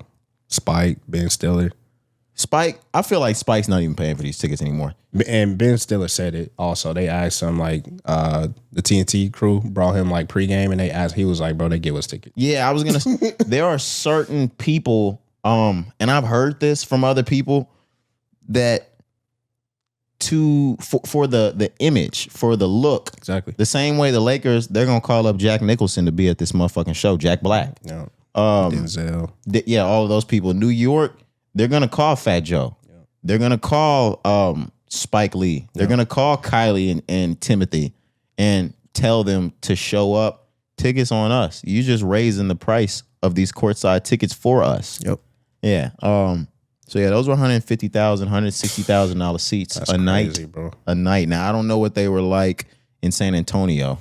Not 100,000. No, fuck no. I guarantee you they would. Fuck no. Nigga. Maybe 10,000. Hey, Admiral. The fuck. Facts. But nevertheless, Game 5 was this past Saturday. We talked about it during the intro, but we didn't really discuss the game. Okay. But nevertheless, the New York Knicks have become the NBA World Champions. They defeated the San Antonio Spurs. This is the first championship they have won since the year 1973. So think about all of those great New York Knicks eras. Patrick Ewing, John Stark being probably the most prominent one that everybody has on their brain. But you can even think about that 99 squad that had Jalen Brunson's dad on it. Yeah.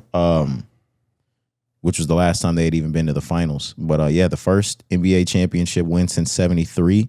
The first NBA championship appearance since 1999. You saw Ewing in the crowd. You saw Stark out there. You saw Patrick Ewing. You saw Walt Frazier. Yeah. All of those New York greats celebrating. It was great.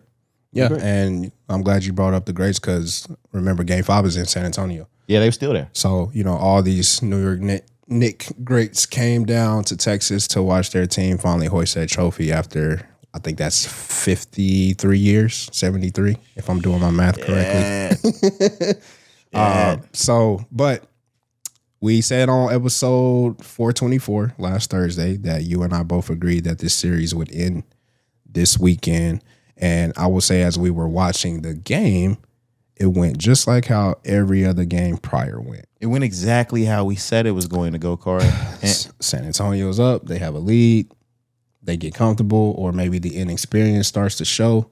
And New York, they haven't been here, but they have, not as a team as a whole, but they have players who have been battle tested. They've been able to show throughout the course of the season, not just this series, that they can come back from leads, that they're going to play you to the end. But if we're talking about just this series, just the last game, we just came back from 29 points. So it doesn't matter what the league gets to. We can come smack that ass either way. We know as long as there's time left on the clock, we have a chance. Yep. And you basically saw it again. I think they were up. San Antonio got up by maybe like 16. Yeah, something close, 15, 16. And it went just like every other game went, like we mentioned, man. They give up that lead. Fourth quarter hits. New York starts to smell blood. And they came back with like, maybe less than 5 minutes left in the game. I really can't remember exactly. I think it was about 3 or 4 minutes left. And you saw them close out the way that we thought they were. Jalen Brunson, though, I got to shout out to Jalen Brunson, bro. 45 points in a motherfucking closeout game. And the closer is legendary. Yes. Legendary. So any negative thing you have about, or you had to say about Jalen Brunson should go out the window. Hell yeah.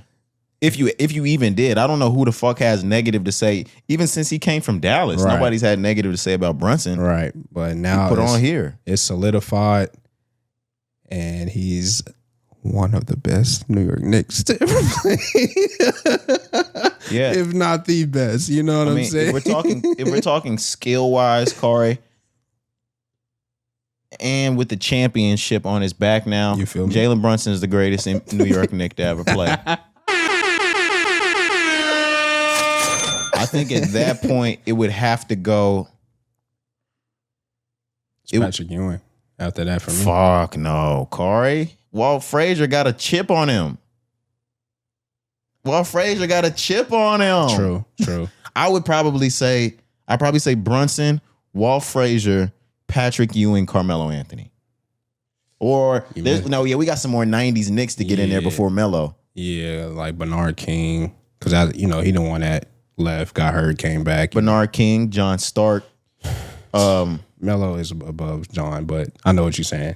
He a part of that great squad. He is, but he ain't Melo.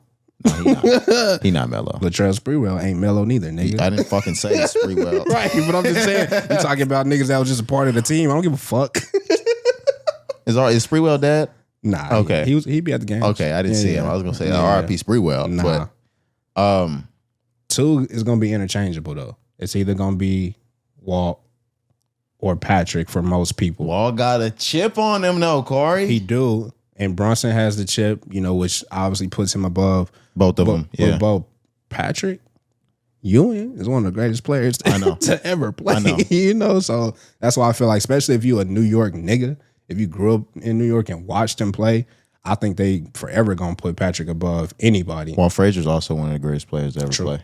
True. See, but I think in that respect, Patrick is greater as a great. And I think as a great from a position as well, like he's one of the best to ever play his position. For sure. Also. And maybe Clyde as well, but it's so far in the past, like for us, maybe it's no comparison even with him. But I just know like greats, and especially if you a New York resident, Patrick gets no disrespect. So even people wanting to put Jason over him is even still like people still don't even want to do that, although he brought the chip home.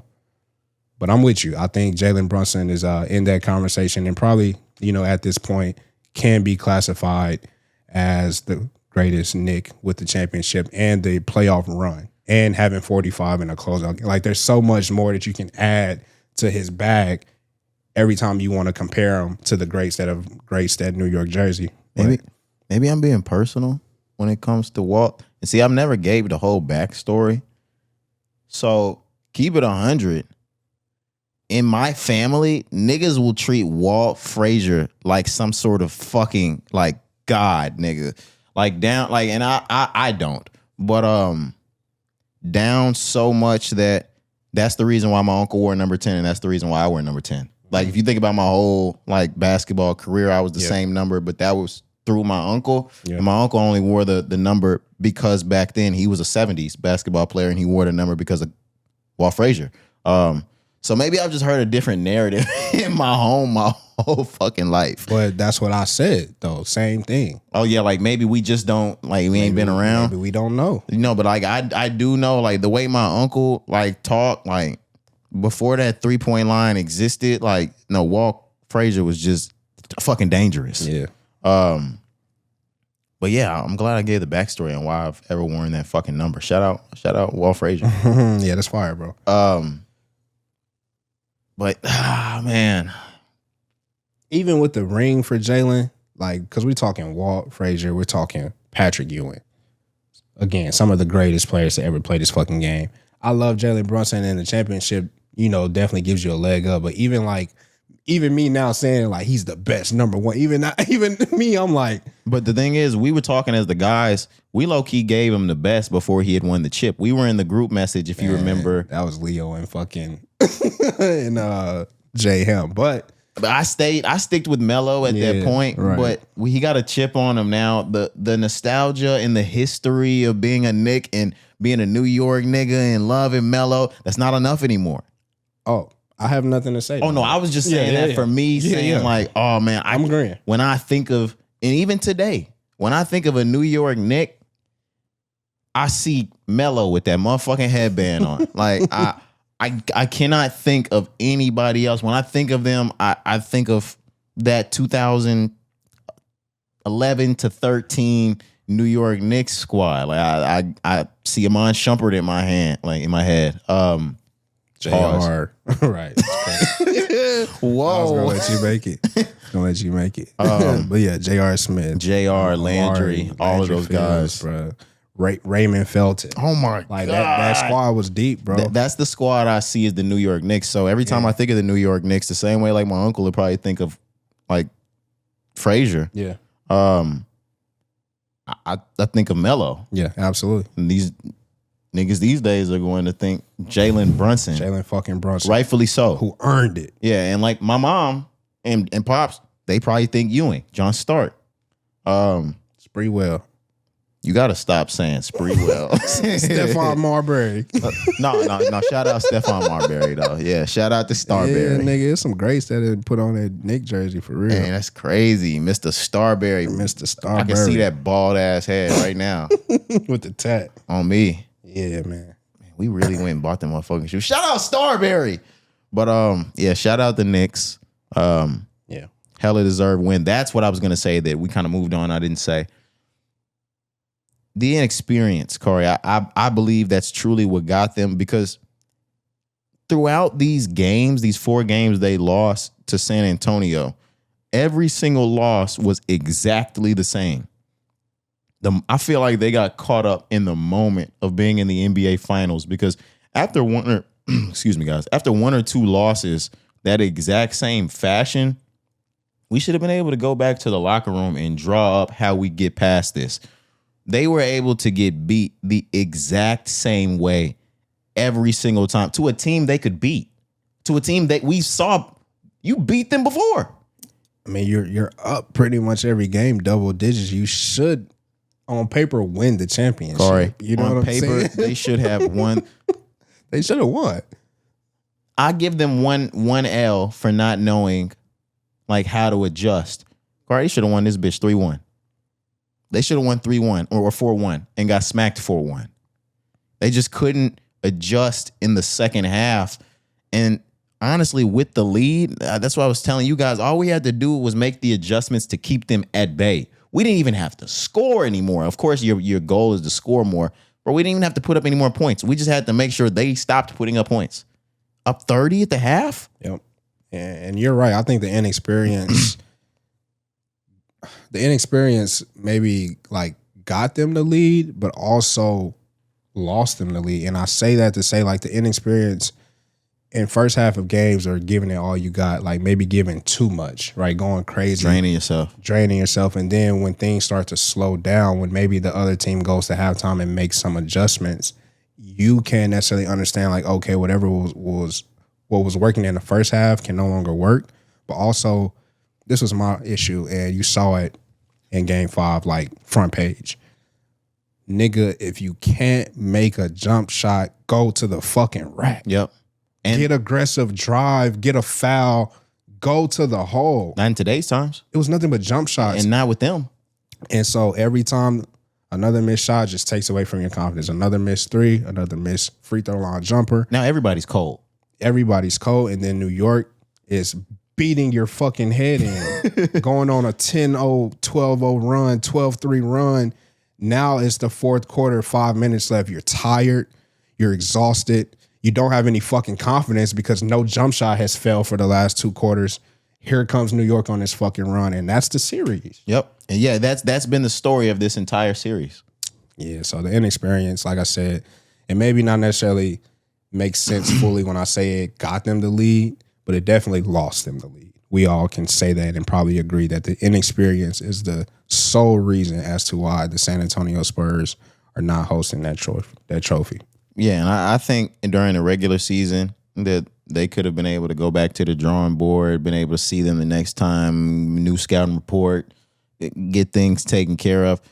So many games, like so quickly, not new players, but players that were not experienced in the finals versus players that were, bro, they got caught up in the moment and could not adjust game after game after game.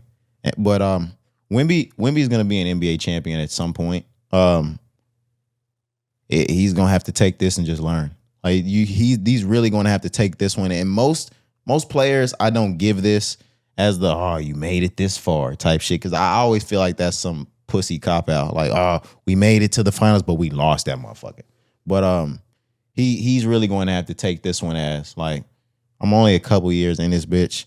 Made it to the finals. We made some fucking mistakes, but now you know how to play the finals. Y'all have to adjust. He got to be a leader. Agreed. 100%. Not saying he's not. I'm just saying like these are times where you have to rally your whole fucking team. Yep. Yeah, I think that's it for my part. Yeah, man. All in all, it was a great finals, well, a great playoff run and a great finals. I absolutely think the basketball was at a high level, an incredible level. I enjoyed damn near every game I watched. Yeah, I think this was a very high level. And it was extremely exciting to watch. Yeah, like, definitely was, bro. I don't know. There's some teams like, shout out J Ham. Watching Denver win was not exciting to me. Like, them niggas didn't want to play. Them niggas was ready to go home. Y'all know I'm talking about Jokic. Who did they play that year? Who was on the East that year? Can't even remember. Because why was it so, like, dead that year? Last year was OKC and the Pacers. Yeah, I can't think. Let me get that really quick. Denver Nuggets finals. Who are they playing? Bro, why is y'all doing this? NBA finals. They're pulling up the conference finals from this year. Denver Nuggets, Miami Heat. See? Okay. Like, I don't even fucking remember that. They had the ball out versus Duncan Robinson. That's why you feel that's why I fucking hated this shit. Nigga. What the fuck? Nigga, Tyler Herro and Duncan Robinson for 6 games, nigga. That's why I fucking hated the finals, nigga. Nobody wanted to see that shit. Damn, Miami. That's crazy. Yeah. They made it to the finals with Tyler Herro and Duncan. Was Jimmy on that team? He was hurt when we went to the finals, wasn't he? Or was he not there anymore? I don't even fucking remember. He been bouncing around, so I don't even think he was there. If he was, I don't think he played the finals. Yeah. I don't remember Jimmy. I only remember Bubble Jimmy. Because they went that year. Yeah. He was giving it all he had that year. But yeah, I just wanted to point it out because that was funny and it makes sense as to why niggas didn't really wasn't excited. Yeah, I was like, why was I bored that year? And why do we not remember it? Yeah, that's crazy. All right, man, but let's get out of here. Let's see you guys back for Thursday for episode 426. But for now, we're going to leave you. I'm Roderick. I'm Jakari. All right, till next time.